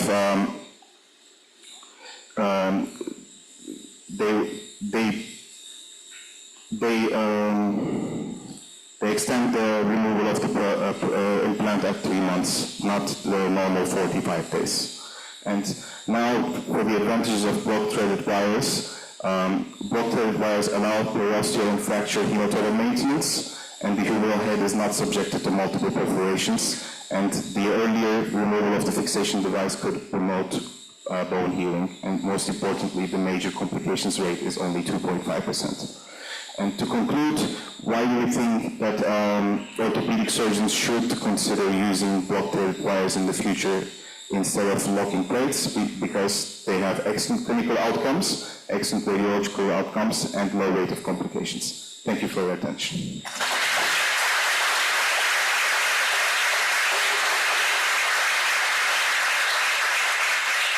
Thank you for this work and congratulations for introducing this new technique, which seems to work pretty well. Do you have a question? Thank you for the study. I have a question for both of you. Are there any artificial intelligence type of instrument that can help in understand who is going to better answer to this type of technique? I'm only familiar with TraumaCAD, which is not really an artificial intelligence, but a program that the surgeons can use to evaluate the shoulder with the help of a program using sophisticated methods, such as demonstrating the implant on the surface of the X-ray before the surgery. I think what? Yes, unfortunately, I am the president of the International Society for Technology in Arthroplasty, and we will speak about this very, very nice subject in September in our International Congress, and we will speak about the virtual reality, augmented reality, and artificial intelligence. But we are starting now this fascinating subject, but I'm sure that in the next decades we will obtain very satisfactory results, and we will increase the knowledge of our construct that at the moment of the present he is giving us a very, very, very nice results with respect to what is reported in literature. Thank you. Congratulations, Mr. President. And this is advertise your conference. Thank you, thank you. So, my pleasure to call the next candidate, Lydia Palampreti. Okay. She did her thesis work. Hi, Lydia. Under the supervision of Professor Isidori, but I'm very happy to have here Professor Maddaloni. Unfortunately, he's not a professor of our degree course, but we are doing something together. He's very involved in the international activities of Sapienza within the CIVIS Alliance. And please go ahead. Thank you, President. So here I am on behalf of Professor Andrea Isidori to introduce the next candidate, Lydia. Lydia has chosen to work for her thesis on a very relevant topic. She's chosen to work on the effect of contraceptive pills on different aspects of women's health. And specifically, she will present us data about the effects of drospirenone-based pills on BMI and body mass composition, which is a highly relevant topic in a world where obesity is prevalent and is giving many problems to us. Thank you very much. Good evening, everyone. I would like to start by thanking for the presentation. Thank you to the Commission. Thank you to the Professor Isidori and Dr. Saminetti. So, as it was already mentioned, the topic of my thesis is a systematic review of the literature on the effect of drospirenone on body composition and body mass index, and I've also included some preliminary data from a 3-month observational study. I would like to start by briefly outlining the effect of combined contraceptive pills on body weight. Even though it's an important factor for both clinicians and patients, there's not a general consensus. Notably, the Cochrane database did at regular intervals a systematic analysis, with the latest one being in 2014 that included 49 studies and found that the evidence was insufficient. However, no large effect was noted. It's very important to highlight that only 4 of those articles had placebo or no intervention group, therefore emphasizing a gap in the literature. Another study that also included patients with obesity, a subgroup that until recently was not included in the studies, also found no statistically significant changes. Some questions being raised are regarding the distribution, because we have the hypothesis that the weight may remain stable, but its distribution might change. Also, it's important to note that both studies, both articles, did not consider the variations between the different types of contraceptive pills. Therefore, other questions being raised are regarding the progestin-only pills and the drospirenone, which is also the topic of my thesis. Drospirenone is a progestin, and it's a 4th-generation progestin, meaning a newer progestin. In fact, it's only been FDA approved as a progestin-only pill since 2019. It's quite unique because it has long half-life, it has anti-androgenic and anti-mineralocortical properties. Specifically, we can see in the diagram, how it interacts with estrogen, how by being anti-androgenic, it blocks androgen receptors, therefore decreasing acne, hirsutism, PCOS symptoms, seborrhea. And at the same time, because it derives from spironolactone, it has a very similar structure and therefore binds to the aldosterone receptor in the kidney, blocking the aldosterone and its functions, and therefore it could be good for bloating and water retention. At the same time, it also blocks ovulation, providing contraception. So, as I said, the objective of the study is mainly the systematic review. However, there is also an observational study that is still being recruiting patients and is still ongoing, and it's being done in the outpatient clinic here in Procurement, led by Professor Seduta, and it's on the impact of a 3-month drospirenone-only pill regimen. So starting with the first part, which is the systematic review, I started by defining my PICO. Population was women taking drospirenone independently of age, menopausal status, or BMI. The intervention was drospirenone. The comparison was either no treatment, placebo, or another hormonal therapy. And the outcomes was BMI, waist circumference, waist to hip ratio, body fat percentage, fat-free mass, and total body water. So I followed the Prisma flowchart. I started by screening 1,068 articles, and after removing the duplicates, the ones that did not correspond to the PICO, and the ones that were not in English or were not able to be retrieved, I concluded to 24 articles, which is the number of articles in this systematic review. Regarding the observational study, the inclusion criteria was women aged 18 to 45 years with clinical or biochemical signs of hyperandrogenism, women that had signed and informed consent and had also expressed a willingness to participate. The exclusion criteria was if there was no signed informed consent, if they had any hormonal treatment in the past 6 weeks, or if they had any condition classified as category 3 or 4 regarding the progestin-only pills. So we measured at T0 baseline and at T3 months, and the patients followed at 24 days of hormonal pills and 4 days of non-hormonal pills regimen. The parameters were similar as a systematic review in addition to body weight. So regarding the results, we can see that the articles had a very heterogeneous population. 3 studies included postmenopausal women, 2 studies included patients with obesity, and 11 studies included patients with PCOS. Regarding the outcomes, BMI was the one most measured, noted in 21 out of the 24 studies, followed by waist to hip ratio in 10 and fat mass in 9. Okay, so the results were quite heterogeneous. However, some patterns did emerge. Regarding BMI, we saw a slight decrease, or if not a stability. 4 studies had a decrease of more than 1. Regarding waist circumference and waist to hip ratio, studies contradicted each other, so we can say that the results are quite inconclusive. And regarding body fat distribution, again, we noticed stability or a slight increase in fat mass and decrease in fat-free mass. However, we can say that all 3 parameters, especially for the waist-related parameters and the fat distribution, when drospirenone was accompanied with metabolic agents like flutamide and metformin, the outcomes were more statistically significant and they were more favorable. Regarding the observational study, we can see the patient's characteristics. 18 women have been recruited so far, and at the 3-month interval, there are no significant changes, with the biggest one being a decrease of 2.3 centimeters in hip circumference. It's very important to note some limitations of the systematic review. Firstly, we observed that no study had drospirenone as a standalone progestin-only pill. There was a big heterogeneity among the studies. No study had a follow-up more than 12 months, with most studies having a follow-up of 6 months.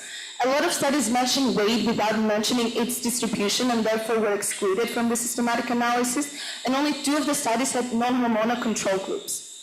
So regarding the conclusions, regarding the systematic review, we can say that drospirenone will combine with ethinyl estradiol, they are negligible or slightly favorable results. However, when it's combined with other metabolic agents like flutamide and metformin, the results are quite more evidently favorable. Regarding the observational study, so far at 3-month interval, there are no significant changes. So overall, we can conclude that drospirenone seems to have a neutrally or minimally beneficial effect. However, it is evident that there is a need for more standardized long-term control group studies on the topic, and clinicians should approach each patient individually regarding the conditions that each patient has and the needs that each patient has. Thank you very much.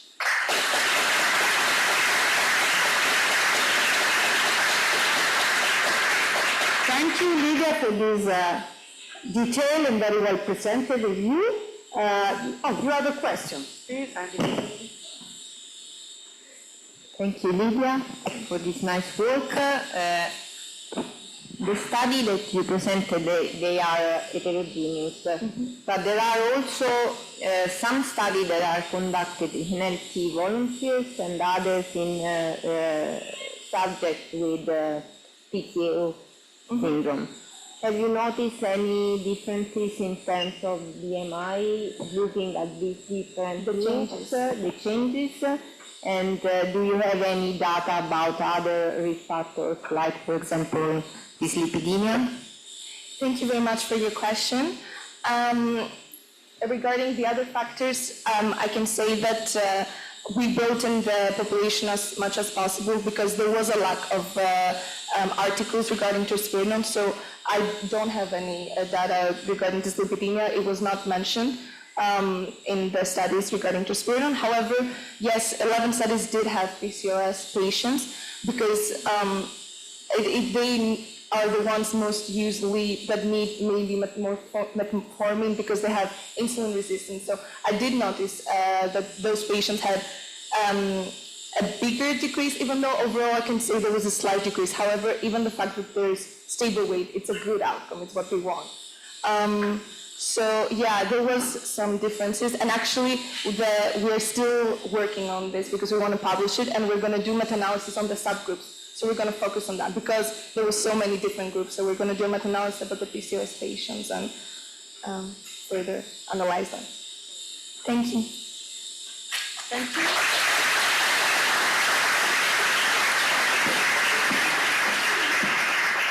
Okay, it is a real pleasure to call Chiara Iurato.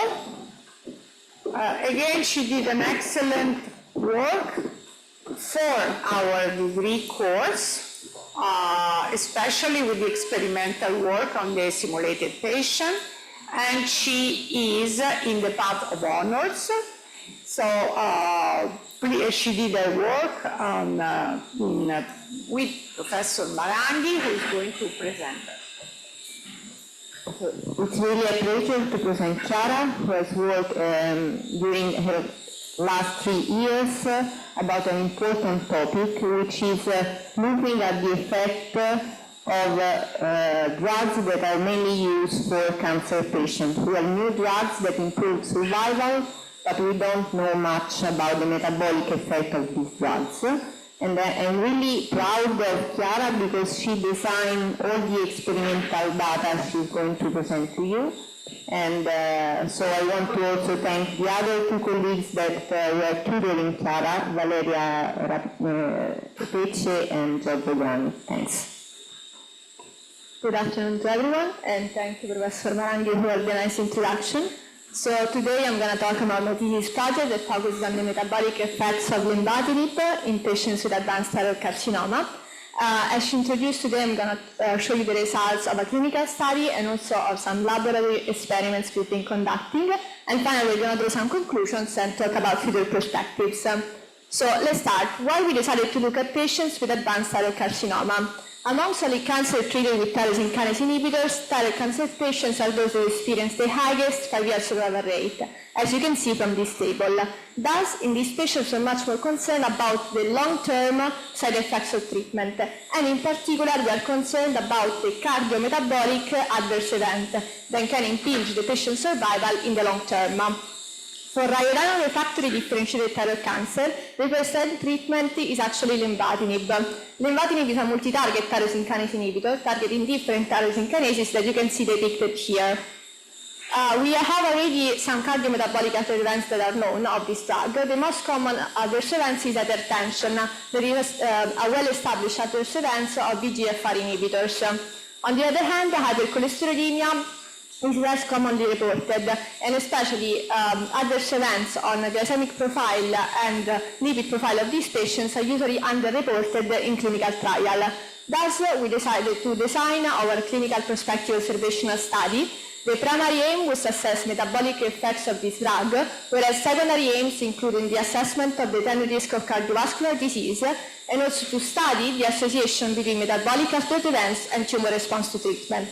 We also had other aims, but for brevity I'm not going to show them today. The time risk of cardiovascular disease has been assessed using the SCORE2, SCORE2P algorithm or other algorithm depending on the patient's characteristics, whereas the tumor response to treatment has been assessed using the response evaluation criteria in solid tumors that were applied to the full body CT scans that these patients undergo periodically. So we enrolled patients starting lenvatinib in the outpatient clinic of our hospital between March 2021 and March 2024. We have a total of 27 patients. As you can see, the sample is quite small due to the rarity of thyroid cancer, especially in its advanced stages. We follow up these patients at 6 months, 1 year, and 2 years follow-up.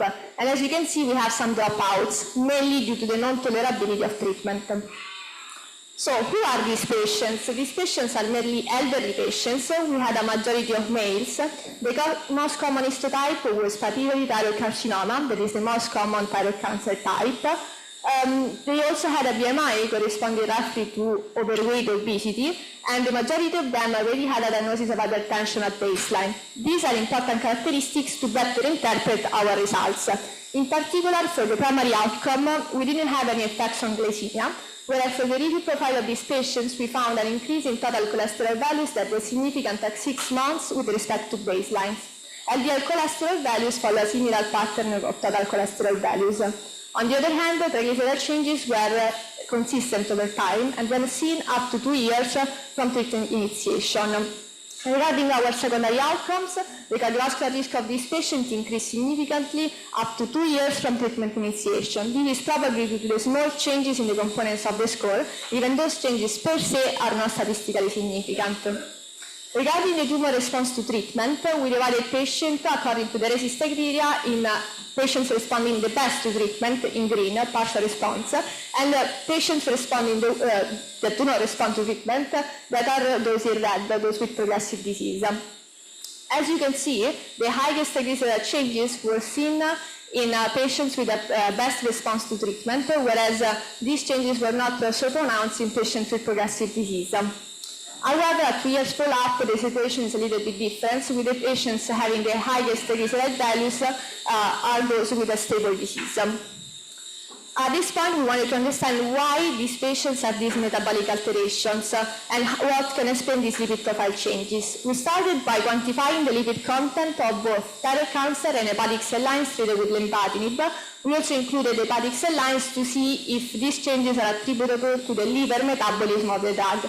To do that, we used the oil staining, and here you have the results of our experiments. The black dots that you see here are all lipid droplets, and as you can see, lenvatinib treated cells are those that have the highest intracellular lipid droplets with respect to untreated cells, both after 24 and 48 hours and in both cell types. To confirm this, we also quantified red oil, and as you can see, we have an increase intracellularly in both cell types and in both experimental conditions. and also the lipid content increasing in the cell media, both at 24 and 48 hours and in both cell types.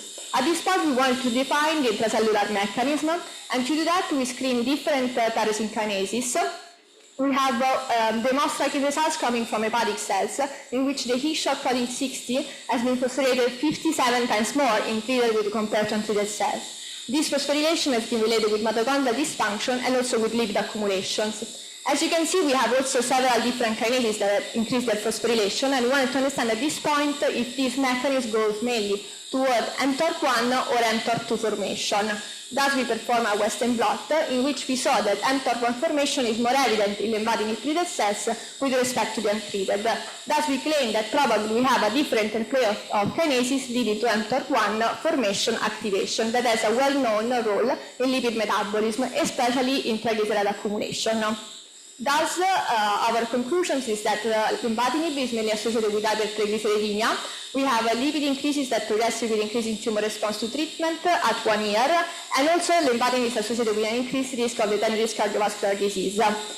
This is mainly attributable, according to our experiments, to the liver metabolism of the drug, and this mechanism included mainly mitochondrial dysfunction and a complex interplay of kinases leading to mTORC1 formation.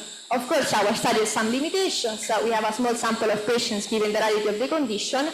However, we have a quite long follow-up period, and also is a prospective study. Another important thing is that it is the first study in providing experimental evidence to explain these lipid profile changes in vitro, because no experiments were done before with lymphadenib but with thyroid cancer and hepatic cell lines. Thank you very much for your attention.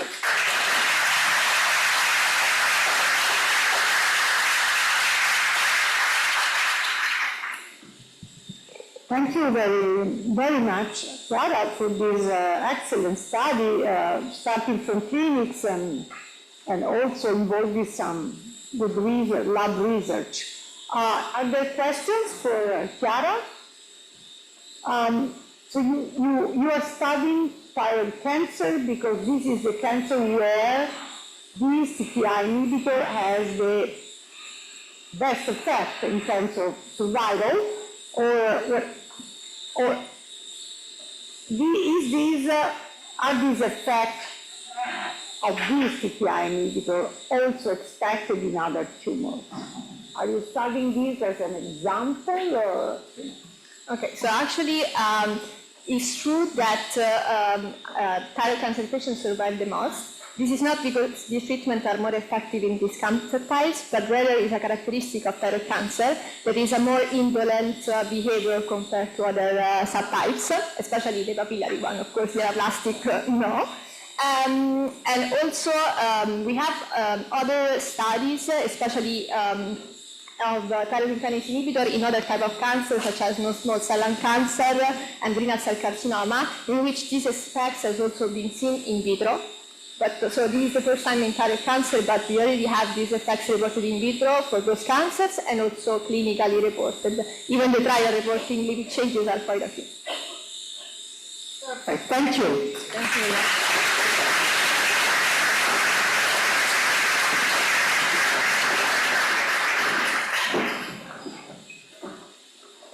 It's my pleasure to call the next candidate, Giorgia Bilotta.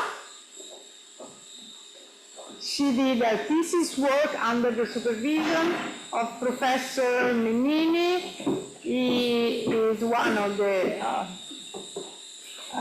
more appreciated professors in terms of clinical practice. He really cares for students, he follows students, he really teaches practical. So I'm very grateful because we need more practical activity. We need to learn how to be doctors, not only in books. Would you like to introduce her work? Thank you, President. Good afternoon to everybody, to all the audience. It's a pleasure to introduce Giorgia. She did a great job. She worked with us not only for the thesis, but also with the practical activity in our department, day and night, with transplantation. So she made a thesis. The title of the thesis is the Italian NRP-DCD score, another tool to predict graft loss, identify futile matches in control DCD liver transplantation. We are in the setting of liver transplantation, of the use of donors after cardiocirculatory death, but we are trying to use more and so to do better our work. So, Giorgia, please show us your work. Thank you.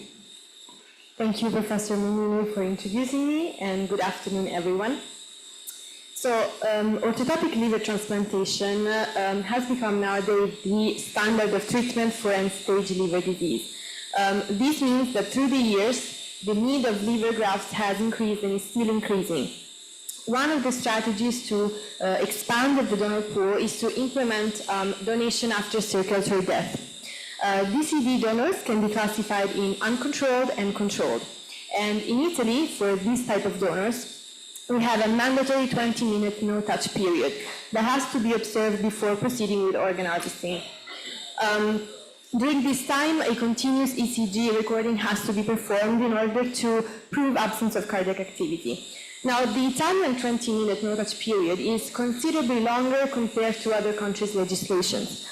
In Europe, many countries like the UK, Spain, Belgium have a no-touch period of only 5 minutes. The longer Italian no-touch period means more negative effects on organ viability due to prolongation of warm ischemia time. In this context, normothermic regional perfusion has a crucial role. This perfusion strategy has the goals of preserving grafts, reducing cold storage-related injuries, and assessing graft function. Two technical modalities exist depending on which organs we need to retrieve. In the illustration, we can see the abdominal NRP, which consists of a venous cannula inserted in the inferior vena cava or iliac vein that derives blood from the inferior vena cava circulation, pumps it through a membrane oxygenator and a heat exchanger, and then returns it to the arterial bed. The scope of this thesis is the development and validation of a novel scoring system, the NRP-DCD score, to better stratify graft loss risk and redefine the concept of futility in the context of a prolonged warm ischemia time, like the Italian 20-minute no-touch period, sequential use of normothermic regional perfusion, and ex situ machine perfusion. It is a retrospective, multicentric national observational study in which 431 consecutive liver transplants were included. The outcome was graft loss within first year after transplantation and was defined as patient death due to graft failure or retransplantation due to graft failure. A multivariable logistic regression model was used to identify predictors of graft loss at 12 months, and a point-based risk score, called the NRP-DCD score, was derived from regression coefficients. Then, the predictive performance of this score was calculated by assessing the area under the receiving operating characteristic curve. This value was then compared to those of two existing prognostic tools, the UK DCD score and the FP12M score. Among the 431 patients that received livers from controlled DCD grafts and preservation with normothermic regional perfusion, the median duration of NRP was 209 minutes. Ex situ machine perfusion was employed in 94.9% of the grafts, and the median follow-up after transplant was 13 months. At 1 year, graft loss occurred in 10.9% of cases, and patient mortality occurred in 7.2% of cases. Among the complications, the most common were acute kidney injury, biliary complications, and hepatic artery thrombosis, which is a very feared complication due to its association to higher morbidity and mortality, occurred only in 2.8% of cases. From the data analyzed, 6 key predictors were identified via logistic regression, and they are included in the formula that you can see to calculate the NRP-DCD score. These predictors are the AST-ALT slope, the absence of machine perfusion, the final pH, the final AST-ALT value, the delta flow, and the donor gamma GT. The area under the curve was calculated for the NRP-DCD score. It's an indicator of its discriminative accuracy, and it is 0.777. This makes this score a better predictor compared to the UK DCD score, which had a value of 0.507, and the SP12M score, which had a value of 0.604. By calculating the NRP-DCD score, we can stratify grafts into 3 risk categories, as we can see in the graph. The low-risk category is associated to 92% graft survival at 36 months. The intermediate is associated to 78% graft survival and the futile to 61% graft survival. So in the setting of a prolonged worm ischemia time, this NRP-DCD score is able to provide a more precise risk stratification for a 1-year graft loss, and it does so with a higher discriminative ability compared to the 2 scores that are used so far. This is due to the inclusion in the calculation of this score of dynamic functional markers. Other 2 results are really worth mentioning. The absence of machine perfusion was the strongest predictor of early graft failure, highlighting the importance of machine perfusion both as a therapeutic adjunct and as a variable in outcome prediction. The second really important result is that elevated donor gamma GT and a favorable AST-ALT dynamics were associated to better outcomes. This is in contrast with the often negative interpretation that these values have and suggests that they may instead reflect preserved metabolic adaptability. In conclusion, the NRP-DCD score is a biologically informed, high-accuracy tool for predicting 1-year graft loss in controlled DCD liver transplantation. By combining dynamic intraoperative data and donor biomarkers, it surpasses existing models and supports individualized graft assessment, risk stratification, and a broader use of marginal grafts in modern clinical practice. Thank you for your attention.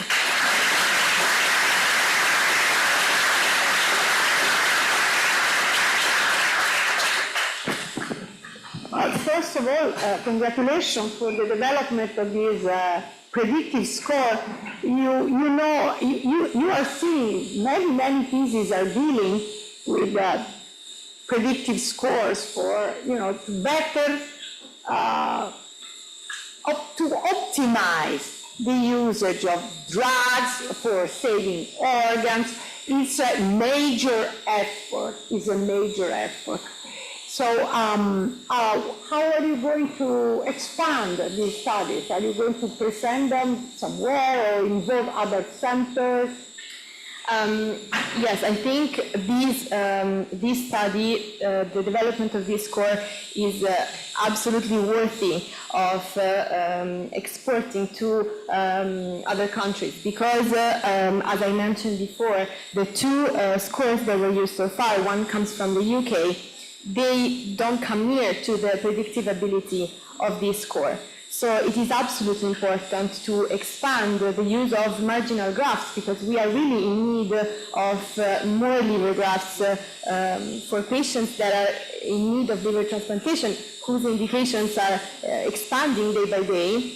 So it is absolutely necessary to export this score to the international community. Totally agree. Thank you. Thank you.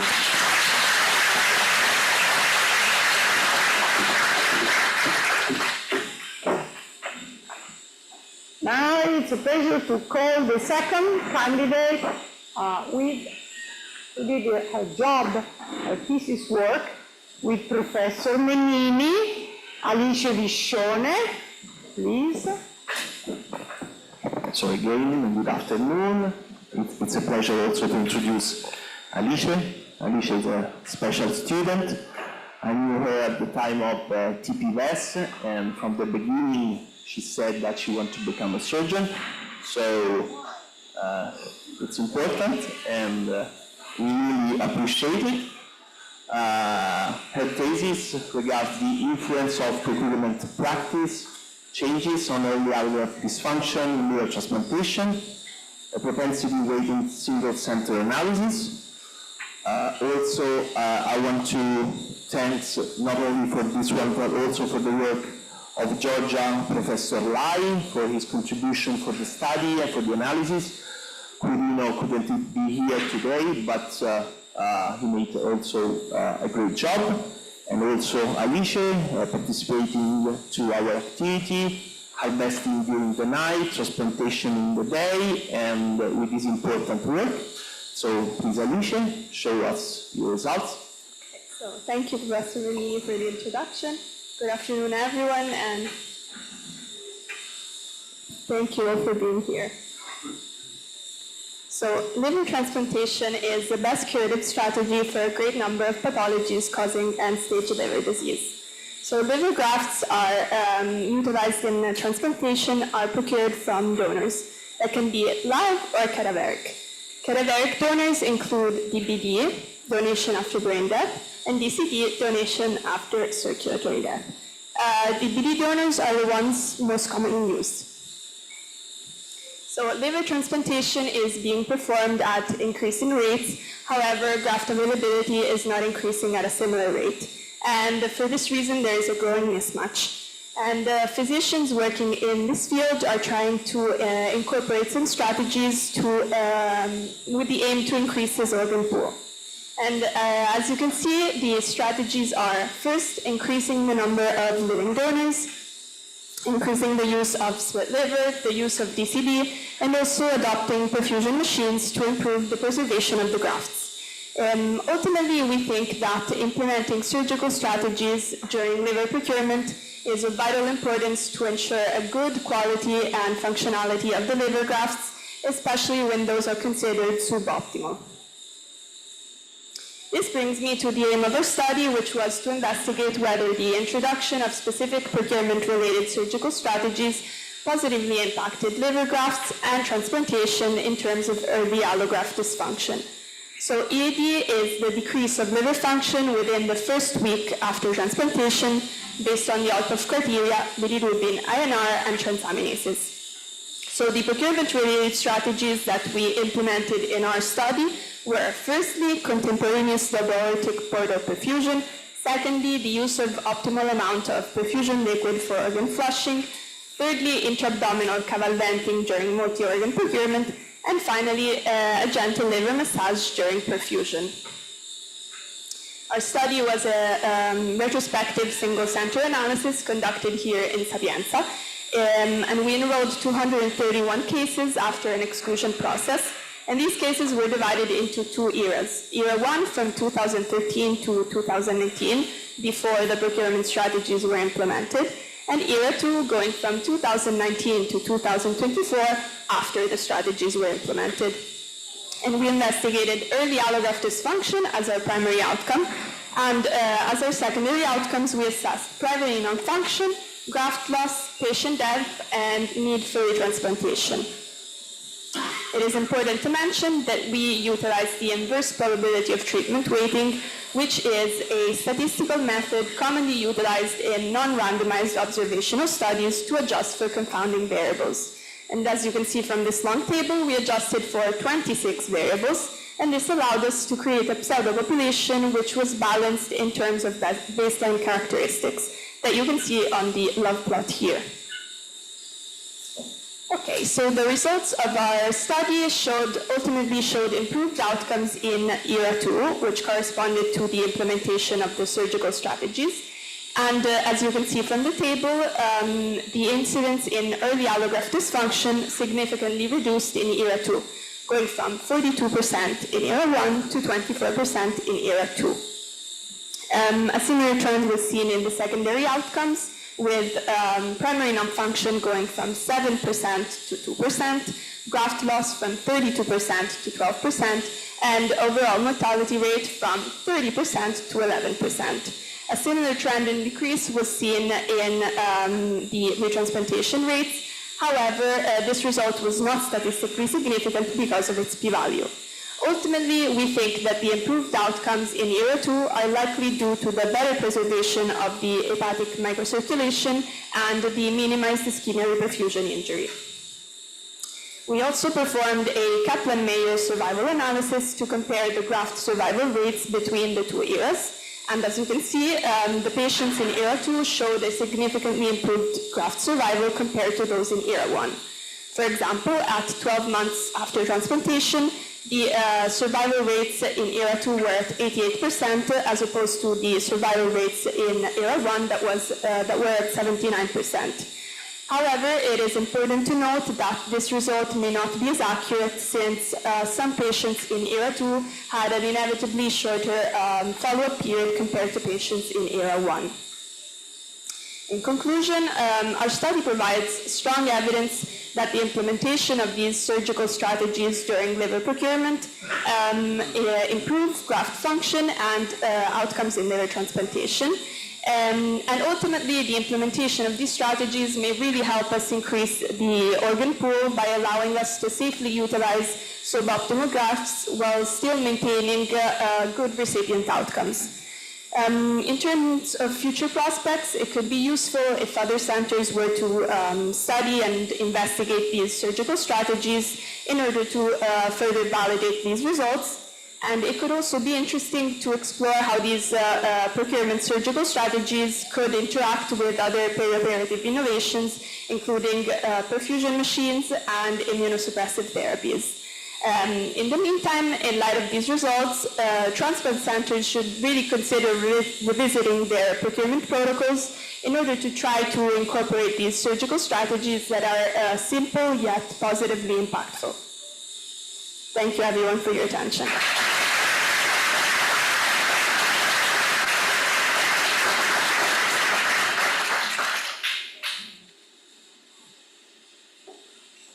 Thank you, Alice, for this very nice work, very well presented. Are there any questions for Alice?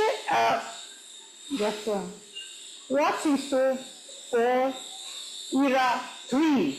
Do you see, like, are there coming up techniques, new things to improve the performance of these implanted, of the transplanted organs? Hopefully there could be an era 3 by further exploring these surgical strategies, by continuing to implement these surgical strategies, and also, as I mentioned here, maybe trying to also investigate how these surgical strategies may be paired with other innovations like perfusion machines, like Georgia talked about, and also immunosuppressive therapies. So we are looking for the next thesis, okay? Thank you very much again.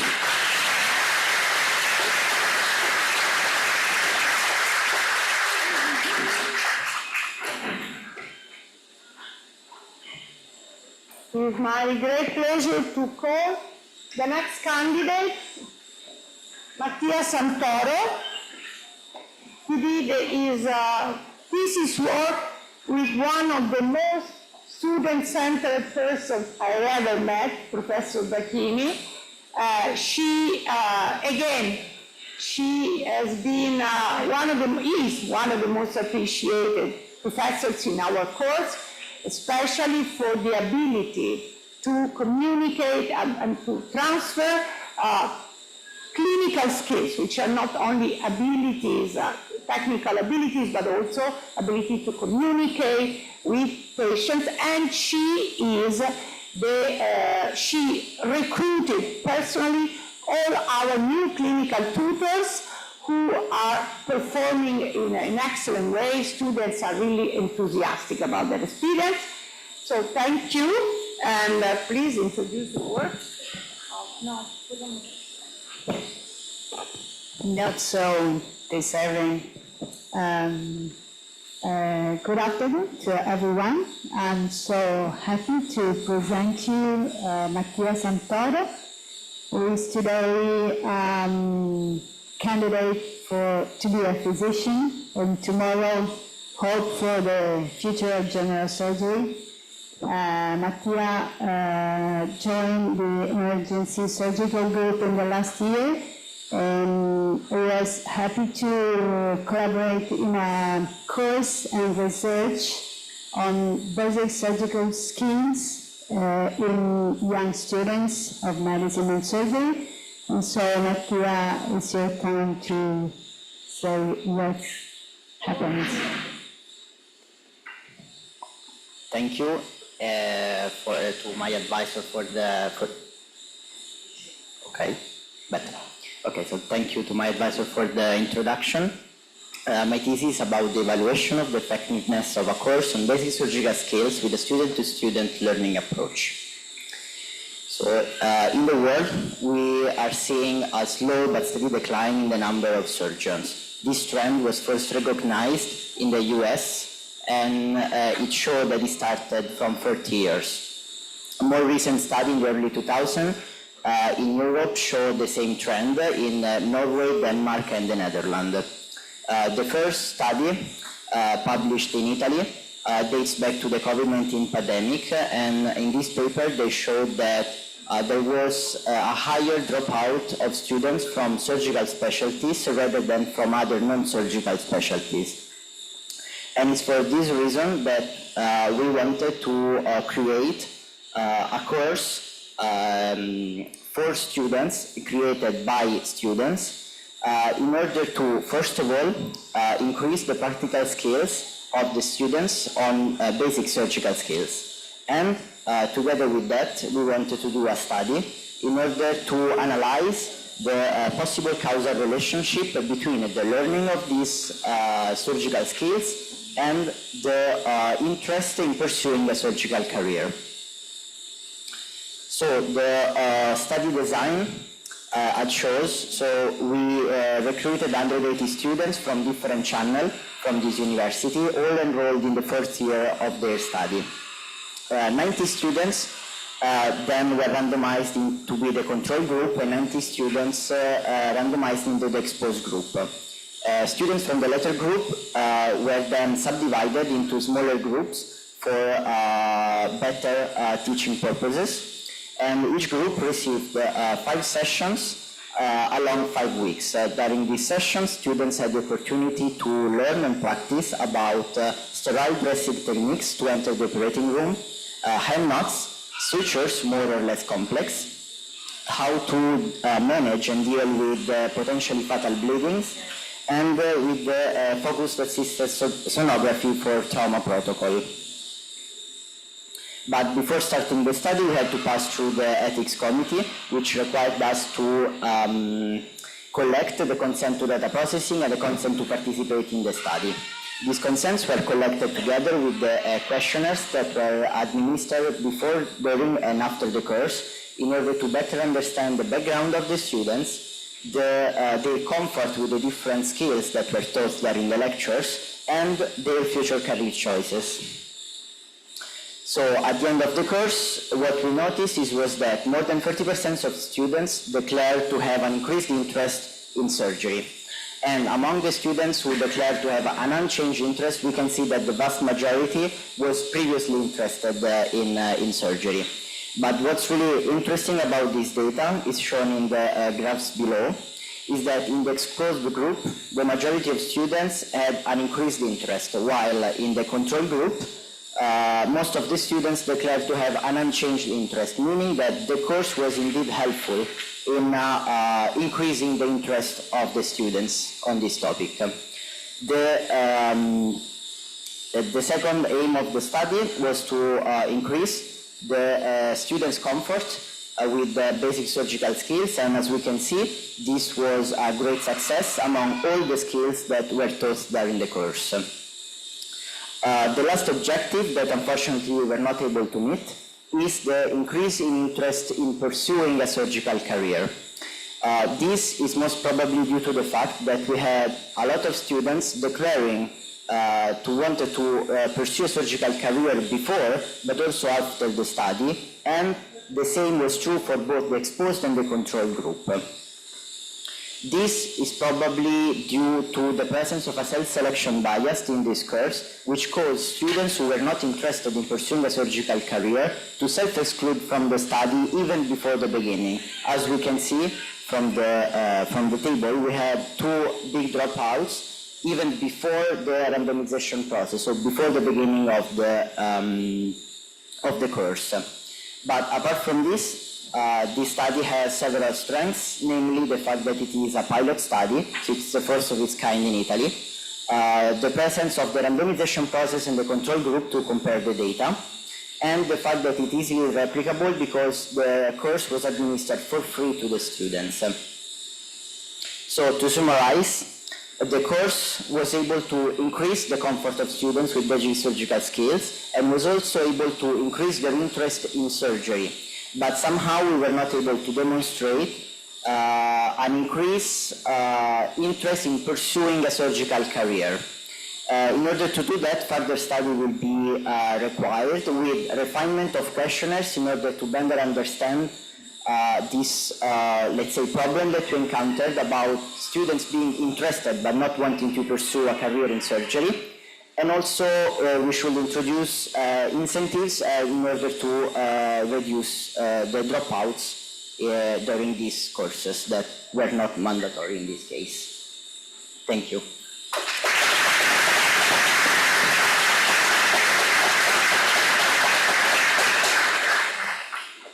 Thank you very much. I really appreciate the idea of being, as a course, an experimental, a field for experiment, an experimental set, which is excellent. We should probably apply these techniques to other specialties which are really experiencing true dropout. Marianna? Thank you, Matteo. Good work. I would like to know, there were any differences among the three medicine and surgery courses in the dropout, and in the course F and the other Italian courses? No, we didn't notice any significant difference in the dropout among the different courses. I don't have the numbers here by hand, but we did a statistical analysis on that and it was non-significant.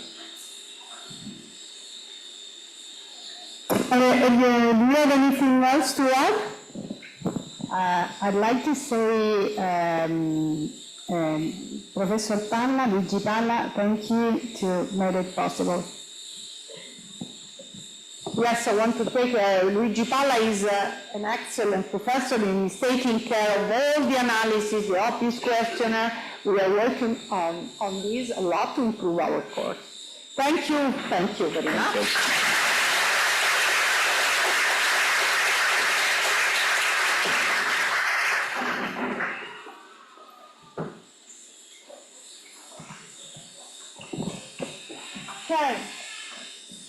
Okay, it's now my pleasure to call the next candidate, Rahma Alitubera. She did thesis work under the supervision of Professor Raffaella Buzzetti, and today Professor Maddaloni is presenting her. Please. Thank you again. So it's my real pleasure to introduce Rahma. Rahma, since she joined our Department of Diabetes here in Sapienza, she showed a great interest in new technologies and their application among people with diabetes.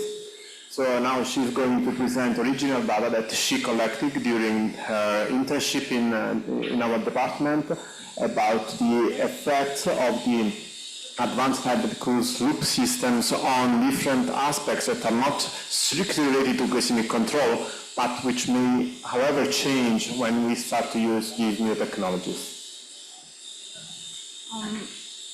Thank you very much for the introduction. I'd also like to thank my supervisor, Professor Raffaella Buzzetti, as well as my co-supervisor, Professor Ernesto Maddaloni, and everyone here today. Thank you very much. I'm going to talk about the use of advanced hybrid closed-loop insulin delivery systems in type 1 diabetes. Type 1 diabetes is a chronic condition resulting from autoimmune destruction of insulin-producing pancreatic cells. Insulin-producing pancreatic beta cells. This results in hyperglycemia, leading to symptoms like excessive urination, excessive thirst, excessive hunger, and over time leading to serious complications like diabetic retinopathy, nephropathy, neuropathy, among others. It is a major challenge globally. According to the International Diabetes Federation, more than 9 million people worldwide are affected by type 1 diabetes as of 2024, and it has a significant impact on the daily life. One is required to follow strict therapeutic regimens as well as pay close attention to their diet. The management of type 1 diabetes primarily relies on insulin administration as well as glycemia monitoring. The most widely used methods are multiple daily injections of insulin and the glucose skin prick test. However, achieving optimal glycemic control is still a challenge in type 1 diabetes. Many struggle with incorporating insulin administration and blood glucose control into their day-to-day routines, resulting in poor compliance. People with type 1 diabetes also tend to eat fewer carbohydrates than they need to meet their daily requirements due to fear for hyperglycemia. However, this paradoxically leads to increased risk for hypoglycemia. Factors intrinsic to type 1 diabetes itself also contribute to the less than optimal glycemic control.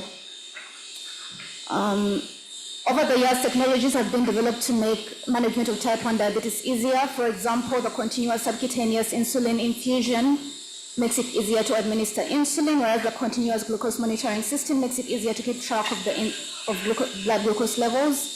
But more promising are the systems that combine continuous glucose monitoring and the insulin administration. For example, the automated insulin delivery systems like the hybrid closed-loop systems and the advanced hybrid closed-loop systems. Use of combination systems has been shown to improve glycemic control as well as improve quality of life. Today, our main focus is going to be the advanced hybrid closed-loop system as seen in the image below, focusing mainly on the Medtronic 780G system, which includes a continuous glucose monitoring sensor that keeps track of blood glucose levels continuously, an insulin pump, as well as a smartphone-based algorithm that automatically adjusts the insulin delivered based on the blood glucose levels. The system also automatically delivers correction boluses during episodes of hyperglycemia. Additionally, the system uses predictive algorithms to predict future glucose levels based on the glycemic trend and preemptively adjust the insulin delivered. And although most of the therapeutic process is automated, the user still needs to input data at least 20 minutes before all of the carbohydrate intake of their meals and snacks, and also needs to adjust the settings to account for exercise at least 2 hours before exercises. Our study looked at the use of the advanced hybrid closed-loop system in type 1 diabetes. Our hypothesis was algorithm-driven therapeutic adjustments made by the AHCL system may lead to progressive rise in insulin requirement. The aims of our study were to investigate the effects of the Medtronic 780G AHCL system on insulin requirement over time, and to investigate whether using the system is associated with changes in BMI or carbohydrate intake. We designed a 3-year retrospective observational study. The population were adults with type 1 diabetes using the Medtronic 780G system for at least a year, and were being followed by the diabetes unit of Policlinico Umberto Primo General Hospital. We excluded patients with any other forms of diabetes, as well as excluding pregnant women. We collected data from the electronic clinical records as well as the Medtronic CareLink platform. We collected data on anthropometric measures, the BMI, the daily insulin, carbohydrate intake, as well as glycemic metrics, and then we did the statistical analysis. We enrolled 52 patients, 29 were male and 23 were female. The ages ranged from 18 to over 65 years, with the median age being 34 years. The median weight was 75 kilograms and the median BMI was 24.6 kilograms per meter squared. The median disease duration for type 1 diabetes was 17 years. For insulin requirement, we observed a significant gradual rise in insulin requirement over the study period. The daily insulin dose rose from a median of 34.9 units at baseline to 41.3 units at 1 month, and then to 47.59 units at 27 months of using the HCL system. During statistical analysis, we found factors that predicted the insulin dose, increase in BMI, carbohydrate intake, as well as duration of time of using the HCL system were seen to be independently and directly related to increase in insulin dose. The age was inversely related to insulin dose, with all the patients tending to require lower insulin doses. However, we noted that gender did not significantly influence the insulin dose. For BMI, although we observed fluctuations in the BMI, there was no significant change in the BMI over the study period. For carbohydrate intake, we observed and noted a significant gradual increase in carbohydrate intake over the study period. Statistical analysis also showed us that increase in carbohydrate intake was directly related to increase in insulin dose over time. Although not a primary aim of our study, our results on glycemic metrics echoed results from other studies on the effectiveness of the HCL system in improving glycemic metrics. We noted a significant increase in the time in range between 70 to 180 milligrams per deciliter of blood glucose levels, and a significant decrease in both the time above range and the time below range, signifying that use of the HCL system is associated with lower episodes of hyperglycemia and hypoglycemia respectively. Our study offers clinically meaningful insight into the use of HCl systems in people with type 1 diabetes. Our results indicate and demonstrate that using the system makes it safer for people with type 1 diabetes to increase their carbohydrate intake without compromising glycemic control, since we know that people with type 1 diabetes tend to eat fewer carbohydrates than they need to meet their daily intake of carbohydrates due to fear for hyperglycemia. Our study also demonstrated that although insulin dose and also the carbohydrate intake increased over the study period, the BMI did not increase during that median term. This could signify improvement of metabolic balance. However, longer studies are needed to assess long-term effects. Our results on predictors of insulin dose, which were found to be the BMI, carbohydrate intake, the age, as well as the duration of time of using the HCl system, can be used to design more personalized insulin therapy plans for people using the system. And lastly, our results further reinforce the effectiveness of the HCl system in improving glycemic control for people using them. Thank you very much.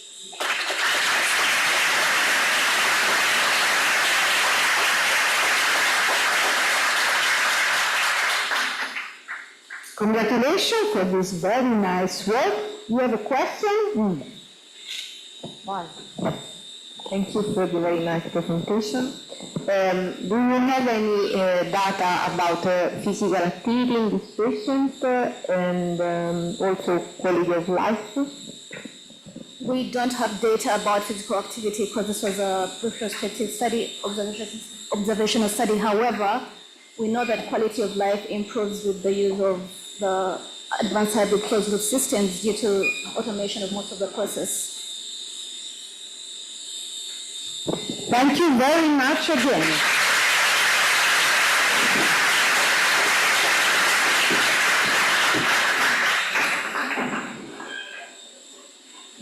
My pleasure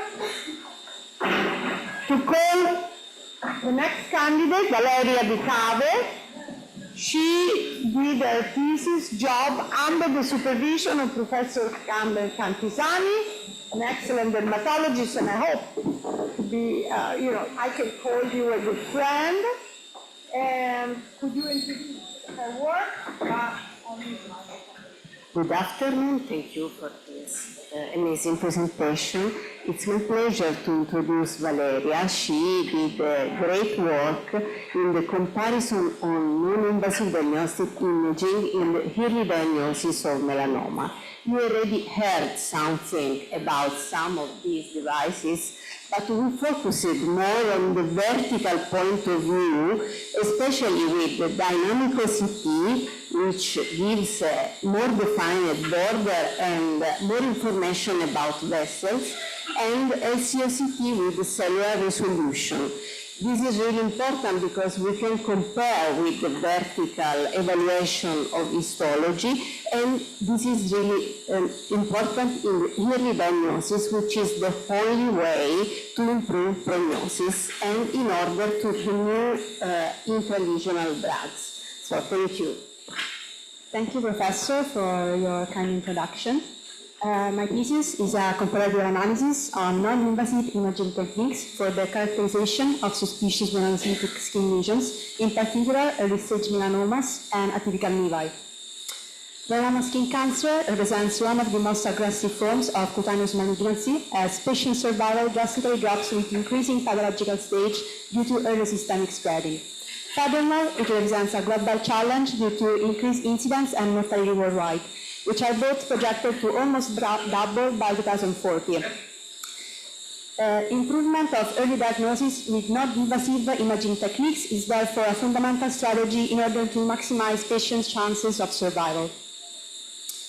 Currently, the staple for clinical diagnosis of melanoma is represented by physical examination of the patient with clinical dermoscopy. However, as digital photography became more common for the baseline and follow-up documentation of suspicious lesions, total body photography was introduced in clinical practice, allowing more mapping and video dermoscopy, thus leading to improvement in diagnosis of thin melanomas. However, as early-stage melanoma is associated with changes at the microscopic level, there has been a growing interest into the study and development of new imaging techniques in order to detect such changes. Among these methodologies, reflectance confocal microscopy, RCM, is already established for clinical practice, allowing lesion evaluation at near cellular resolution. However, its current role is limited by image acquisition on the sole transversal plane and a maximal penetration depth reaching the upper papillary dermis at around 250 microns. Therefore, new imaging techniques are needed for lesion evaluation on the vertical plane. The aim of our study was to analyze the additional information provided by two innovative imaging techniques, dynamic optical coherence tomography, dynamic OCT, and line field confocal optical coherence tomography, LCOCT, for the characterization and the early diagnosis of melanoma. In particular, these two techniques provide the lesion evaluation on the vertical plane. In order to achieve our goal, we performed a retrospective database analysis of suspicious melanocytic skin lesions, mostly early-stage melanomas and atypical nevi, with non-invasive diagnostic imaging techniques, among which also dynamic OCT and SOCT. As you can see in the table below, these techniques differ according to the physical principle of functioning, to the resolution power, and to the penetration depth. Furthermore, they allow the evaluation of different features of examined lesions, as it will be explained in the following slides.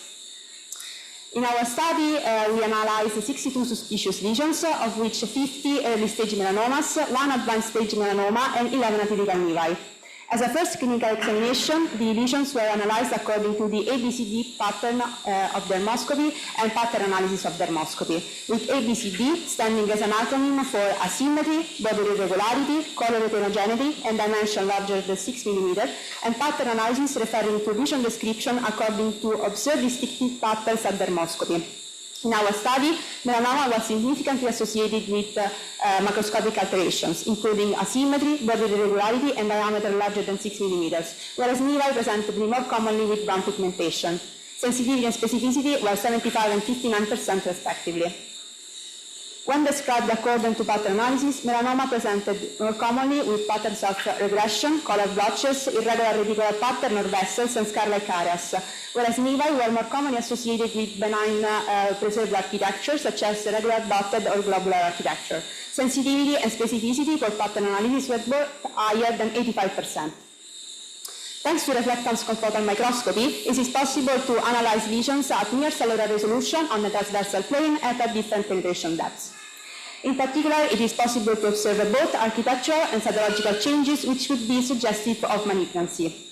In our study, melanoma was significantly associated with the presence of pagetoid cell infiltration, with pagetoid cells being large bright cells with dark nuclei, whereas nevi were associated with benign findings, mostly cobblestone pattern at the stratum spinosum granulosum of the epidermis, consisting in small keratinocytes with bright cytoplasm and hyporefractive borders. They were also characterized by edge papillae, corresponding to dermal papillae with a bright rim of basal cells, and clot pattern at the dermal-to-dermal junction, corresponding to melanocytes nest in the upper dermis. Sensitivity was increased to more than 90%. Thanks to dynamic optical coherence tomography, dynamic OCT, it is possible to evaluate in vivo simultaneously both lesion morphology on the vertical plane and lesion vascularity, as it can be appreciated on the picture on the upper right, reporting a malignant lesion with a dotted vascular morphology, which can be appreciated on the upper portion, and with altered tissue architecture, especially at the level of the dermal-to-dermal junction on the lower portion. In our study, furthermore, the machine also calculates values for plexus depth, vascular density, and vessel diameter, and are displayed on the screen. In our study, dynamic OCT highlighted important architectural alterations for melanomas, including increased epidermal thickness, disturbed architecture, and dermal-to-dermal junction, whereas nevi were associated with preserved architecture. Upon vascular evaluation, melanomas presented more commonly with a dotted vascular morphology, deeper plexi, and higher vascular density, compared to nevi, which instead presented with more superficial plexi and lower vascular density. Importantly, an increasing trend in plexus depth and vessel density was noted among the malignant groups, mirroring the increasing pathological stage.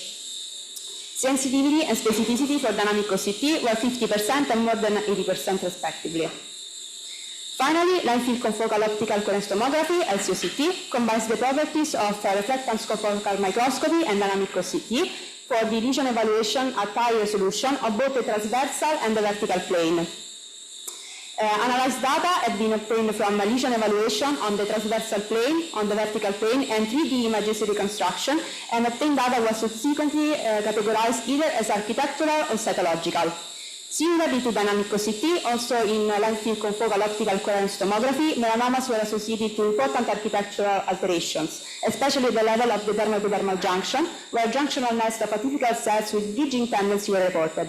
Furthermore, also epidermal nests of bulk cells were noted. On the other hand, nevi were associated with benign findings, including cobblestone pattern at the serum spinosum granulosum and edge papillae. Furthermore, cytological alterations were also noted for melanomas, including pachytoid infiltration and atypical bell cells, either at the dermal-to-dermal junction or in the upper dermis. Sensitivity and specificity for LC-OCT were higher than 90%. In conclusion, both dynamic OCT and LC-OCT can provide an important support for dermatological evaluation, as both techniques provide a vertical view inside the lesions.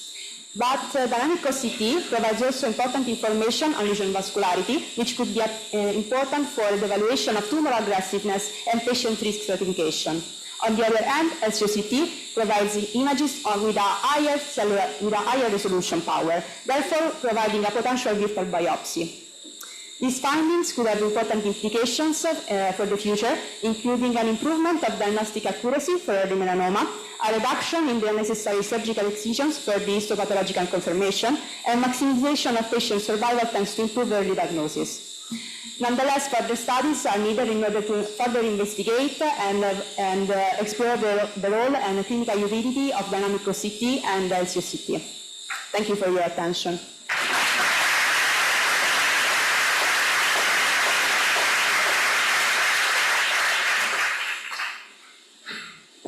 Thank you, Valeria. Very nice study, very well presented. Are there questions for Valeria?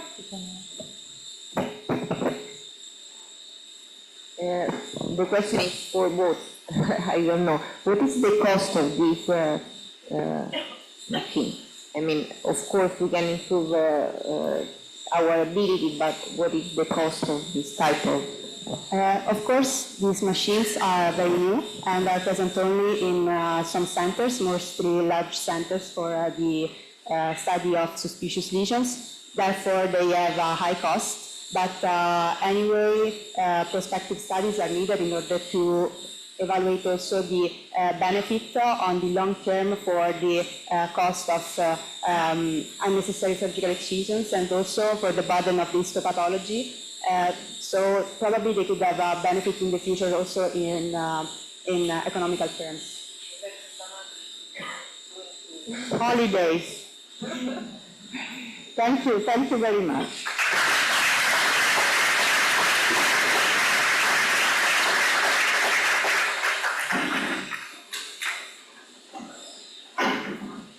It is my pleasure to call Desideria Genuardi. She did her work under the supervision of Professor Nicoletti, my good friend and my best friend in the degree course. Old friend. My oldest friend, yes. And who will introduce her work? Yes, good luck, Desideria. It's a great honor. It's a great honor to introduce Desideria. She worked at Neuromed Institute in Pozzilli, which is convention with University Sapienza. She's very nice, very clever, extremely polite. So really thank you for your choice. And she will tell us about a preclinical project related to multiple sclerosis. It would be great to listen to you. Please. Thank you, Professor Nicoletti, for the introduction. Thank you to everyone for being here today. So we wanted to investigate how multiple sclerosis treatments can affect ACE2 expression, particularly in the context of SARS-CoV-2 infection. Unfortunately, COVID-19 disease is not a problem of the past. This is the most recent data from the WHO updated as of May 2025, which shows us that test positivity rates are up to 10% globally, and furthermore up to 17% in the Eastern Mediterranean region, which we know at the moment it's under a lot of humanitarian stress. New variants are always circulating, and the newest variant under monitoring, NB181, harbors a dangerous mutation which confers the virus a stronger binding affinity to ACE2. In this context, we still have to keep in mind our most fragile patients, and we did so looking at multiple sclerosis. We know that different clinical forms of the disease exist, but what is common through all of them is disability acquisition over time. This doesn't happen only through the classical relapses, but also to progression independent of relapse activity, which is not mediated by overt inflammation like in the relapses, but instead the mechanisms are confined to the CNS and are harder to target with the treatments that the IFA recommends. So it's important that we treat promptly and immediately know the risks and benefits of these treatments. In this context, when looking at a multiple sclerosis patient, we need to think about their intrinsic vulnerability in front of a viral infection, the immune suppression or modulation that DMTs cause, how these DMTs might affect vaccine efficacy, and finally, if they can affect the biology of the virus. And we chose to look at angiotensin-converting enzyme type 2, which is the receptor for viral entry through the spike protein. We did this looking at 4 drugs, fingolimod, dimethyl fumarate, cladribine, and teriflunomide. They are all oral medications and non-biological, because since our study is done on cell cultures, you don't have an immune system to evaluate. We used 2 different cell lines. One cell line, the A549, which was genetically engineered to overexpress ACE2, and CALU3 cells instead that express it at physiological level. This was important for us because if we saw any changes in both cell lines, we could probably infer that it was due to reactions with the stability of the mRNA or the protein, whilst if we saw it only at physiological level, it could be due to genetic repression or enhancing capabilities of these drugs. We tested under control condition and under an inflammatory challenge, and then we extracted mRNA to proceed with quantitative PCR and proteins for immunoblotting. These are our results. In this panel, you will see on the upper the overexpressing lines and underneath the physiologically expressing lines. For fingolimod, we saw a downregulation at the mRNA level in A549 cells, which was consistent at all concentration and also concentration dependent. For the protein, we saw the same results, which we also observed in the physiologically expressing lines. This tells us that these mechanisms that fingolimod have are consistent throughout. We speculate that it's due to the role of fingolimod as a sphingosine 1-phosphate receptor agonist, which may interact with the stability of the mRNA or the protein, and also because fingolimod inhibits histone deacetylase, thus inducing a repressor which might work then on the ACE2 gene. For cladribine, we saw a downregulation of ACE2 protein levels only in the overexpressing cell lines, whilst no statistically significant changes were observed for the CALU3 cell lines. Teriflunomide instead, for the overexpressing cell lines, showed the same result as cladribine, so downregulation under inflammatory challenge. But here we saw a small increase in protein expression in the physiologically expressing line. Dimethyl fumarate had the opposite effect, and we saw enhanced ACE2 protein levels across both cell lines. So with these results, we can add another layer to the recommendation, the pros and the cons of each of these treatments. For fingolimod, the benefits now, we might suppose that there is less SARS-CoV-2 entry into the cells, and at the same time there is already, which has already been proved, that there is reduced lung inflammation. As a con, we have the fact that it's immune suppressive, as most of the treatments, and also it shows the reduced efficacy of the COVID vaccination.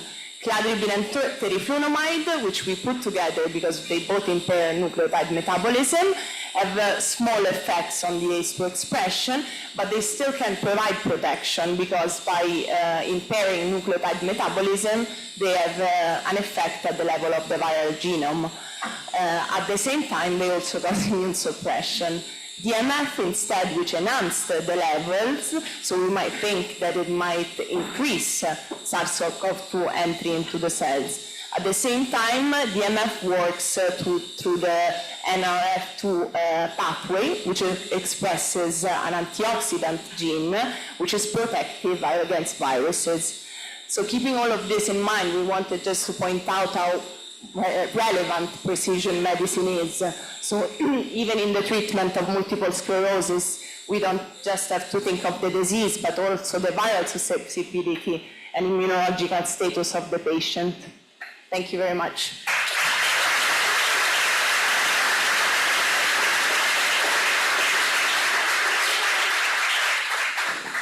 Thank you, Desiderio. It's a very elegant study, very well presented.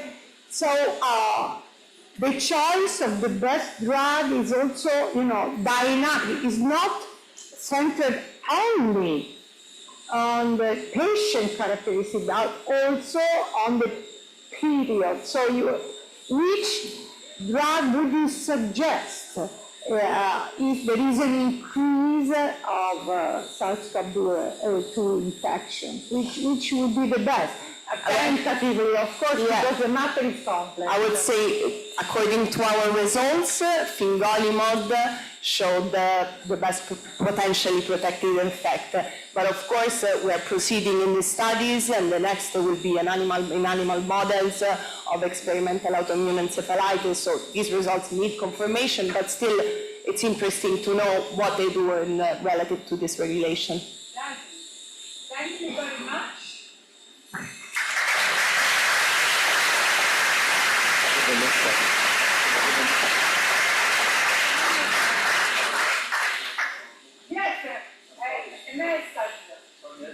Oops. I have an important message from Dr. Domenico della Paruta.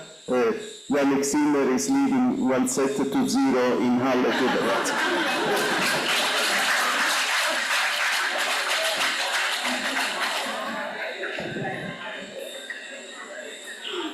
Well, having listened to this last review, I'm very pleased to call the last candidate, Yaya Stella. She has always been an excellent student. I know her since a couple of years. And she did a thesis job under the supervision of Professor Mystico, who's going to present. Thank you, Julia, and I'm very happy to present Stella. She has been, yes, an excellent student. I'm sure she will be an excellent doctor. And she had an excellent professor. Well, I don't know about that. Anyways, she worked on a very distressful disease that's called the Lichen sclerosis that hits men and women with a very high psychological impact.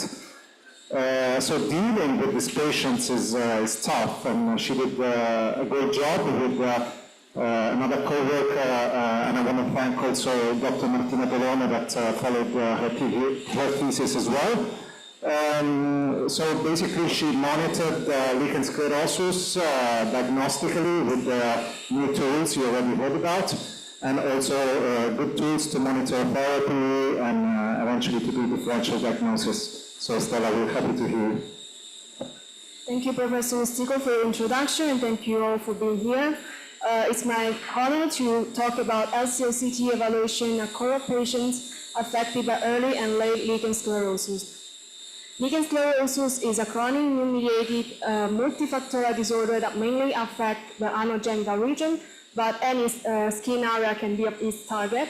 It's clinically characterized by ivory white patches, skin atrophy, and patients usually feel intense pruritus, which may reduce a lot their quality of life. Diagnosis is usually clinical, but biopsy may be required sometimes, which, however, is invasive and time-consuming. LCOCT instead is a promising non-invasive tool that combines features of RCM and OCT, thus giving us both a vertical view and horizontal view, and eventually a three-dimensional reconstruction. And thus it may offer us an image that may be comparable to histology. So in our study, we are assessing whether LCOCT can be used as a reliable non-invasive tool to support the diagnosis of lichen sclerosis. In particular, we are looking at inter-rater agreement between a dermatologist and an anatomopathologist in interpreting histopathological features on the LCOCT. And this was a case example. Above we have a vertical view and below there's a horizontal view. On the right there's a real-time dermoscopic image. On image above we can find a white line which represents the orthokeratotic hyperkeratosis. Moreover, it's possible to observe the absence of dermal-epidermal junction, epidermal atrophy, and the homogenization of the dermal papillae. On the horizontal view, we can see some bright lines, bright cells, which may be the inflammatory cell, and also vascular ectasia. So we recruited randomly 13 patients who were over 18 and with a confirmed diagnosis of lichen sclerosis. They had an average age of 63, and most of them were female, which reflected well the epidemiology. The patients were asked to fill out the DLQI score for the quality of life and also vascular pain and pruritus. While during the physical examination, the physician, the dermatologist, was asked to fill out the IGA score, which was looking at the severity of the general aspect of the lesion, of lichenification, sclerosis, and atrophy. And then, after the scanning, dermatologists and anatomopathologist were asked to interpret 15 histopathological features by basing on a 0 to 3 ordinal scale. 0 means absent feature, 1, I think I don't see it, 2, I think I see it, 3, I'm 100% sure I see it. And then later, I used weighted Cohen's kappa in order to assess for the inter-rater agreement. So these were the results, and most of them showed no agreement, with only 1 minimal agreement and 3 weak agreements. However, only 4 results were statistically significant, and intracorneal neutrophilic abscess, despite having 100% agreement, didn't have a Cohen's kappa because of absence of variance. So we can conclude that this clinical study was the first attempt and original contribution in order to assess application, to look at application of LCOCT in lichen sclerosis, in particular by looking at inter-rater agreement. And despite high percentage agreement in many instances, there was limited inter-observer agreement. Indeed, most was showing no agreement. And this was due to the so-called kappa paradox, which was due to the fact that we also had to consider the agreement by chance. The higher was agreement between the 2 raters, the higher was that it has occurred by chance. And also it considered the severity of the disagreement. In particular, disagreement between absent and present is more severe, as more weight than a disagreement between absence and I think I don't see it. And also the study highlights the importance of collaboration between the 2 specialists, and also we can say we have observed that in some patients there's not a direct correlation between perceived symptoms and clinical finding. For example, in the patient number 2, who had a quite good quality of life and 0 pain and pruritus, had an IGA up to 4, which means severe. While in the patient number 13, who had a very poor quality of life, and had an average to severe VAS, had an IGA from 0 to 2. Obviously, there's some limitation. The first one is small sample size. This is because actually we are looking at a subpopulation in another larger study in which also psoriasis and atopic dermatitis patients were included. Moreover, we don't have a comparison with a relatively healthy area. This is because this disease doesn't offer us a clear demarcation between affected and unaffected area. And we don't have histological control because most of these patients had diagnosis years, but even decades ago. And we didn't divide the disease according to the stages, but in this way we increased the inter-rater agreement consistency, and also we had more methodological reliability. Thank you for your attention.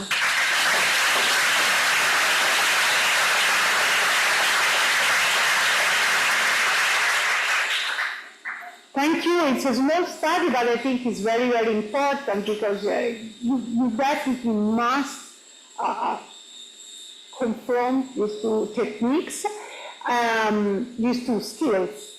And which, in your opinion, is the reason for, one of the main reasons for this disagreement, the pathologists or the parameters used? I think the type of disease, maybe. I think probably, one reason may be the small sample size. Okay. And also probably the fact that actually in many cases, as we observed in the results section, there's a very high percentage agreement. And so the kappa consider also that it has occurred by chance, so for this reason it was very low. Probably you had to check on a larger sample then to see. Okay, thank you very much.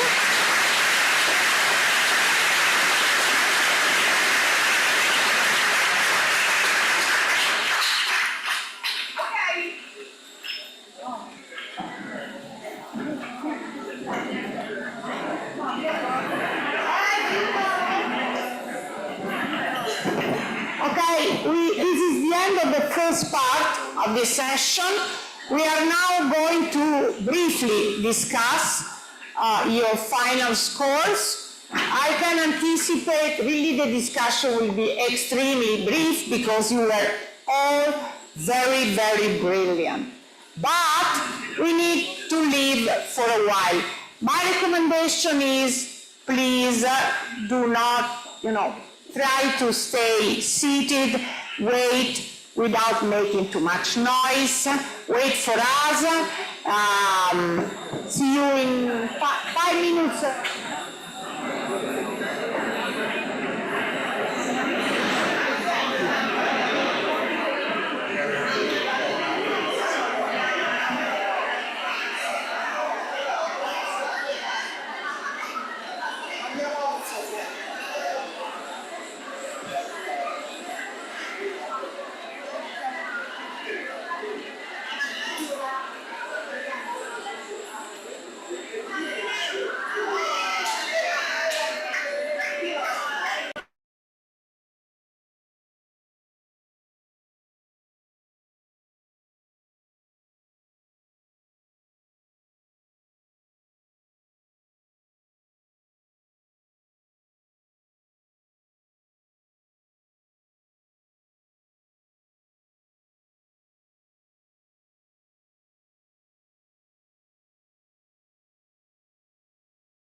the Hippocratic oath on behalf of your colleagues, but before them by the power entrusted to me by our rectress, and under the authority granted by law, I'm extremely happy today to confer to you the degree of medical doctor with a final score of 110 with honors. Congratulations.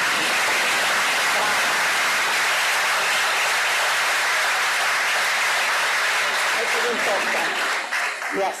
Now it's time to read the Hippocratic Oath.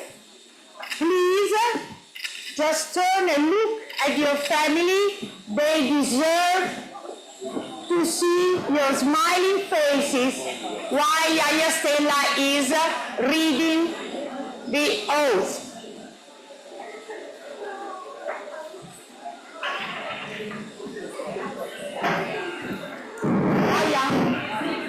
Do you have the microphone? Yes. You can use this one. Ce l'ha. Okay. Try. Okay, this is an important moment. Please look here at these words. They are not exactly up to date, but the sense is of a profound devotion to the ethical principles of medicine. Yeah, right. I swear by Apollo, the healer, Asclepius, Hygieia, and Panacea, and I take to witness all the gods, all the goddesses, to keep according to my ability and my judgment the following oath and agreement, to consider near dear to me as my parents, him who taught me this art, to live in common with him and, if necessary, to share my goods with him, to look upon his children as my own brothers, to teach them this art. I will prescribe regimens for the good of my patients according to my ability and my judgment, and never do harm to anyone. I will not give a lethal drug to anyone if I am asked, nor will I advise such a plan. And similarly, I will not give a woman a pessary to cause an abortion, but I will preserve the purity of my life and my arts. I will not cut for stone, even for patients in whom the disease is manifest. I will leave this operation to be performed by practitioners, specialists in this art. In every house where I come, I will enter only for the good of my patients, keeping myself far from all intentional ill-doing and all seduction, and especially from the pleasures of love with women or with men, neither free or slaves. All that may come to my knowledge in exercise of my profession or in daily commerce with men, which ought not to be spread abroad, I will keep secret and will never reveal. If I keep this oath faithfully, may I enjoy my life and practice my art, respected by all men in all times. But if I swear from it or violate it, may the reverse be my lot.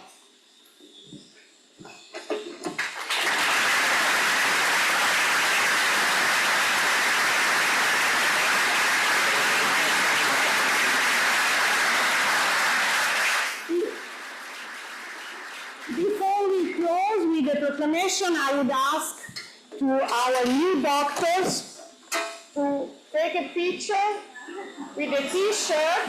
No, it's yours. It's a promotion of our degree course. Oh, levali. All together. Noi ce la dovremmo avere, sì, professor.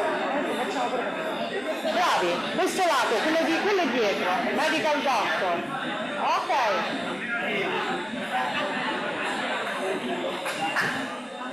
Dai, Rudia, poi do. Sì, ce la danno, gliela chiedo. Here we are, the last shot.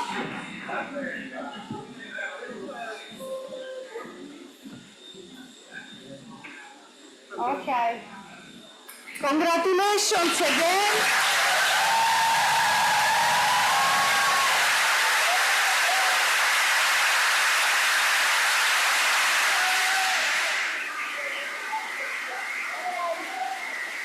As I mentioned before, I'm requiring you to leave and to to celebrate outside the walls of the hospital. Congratulations to all the family.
Sıraya girmek istemiyorum.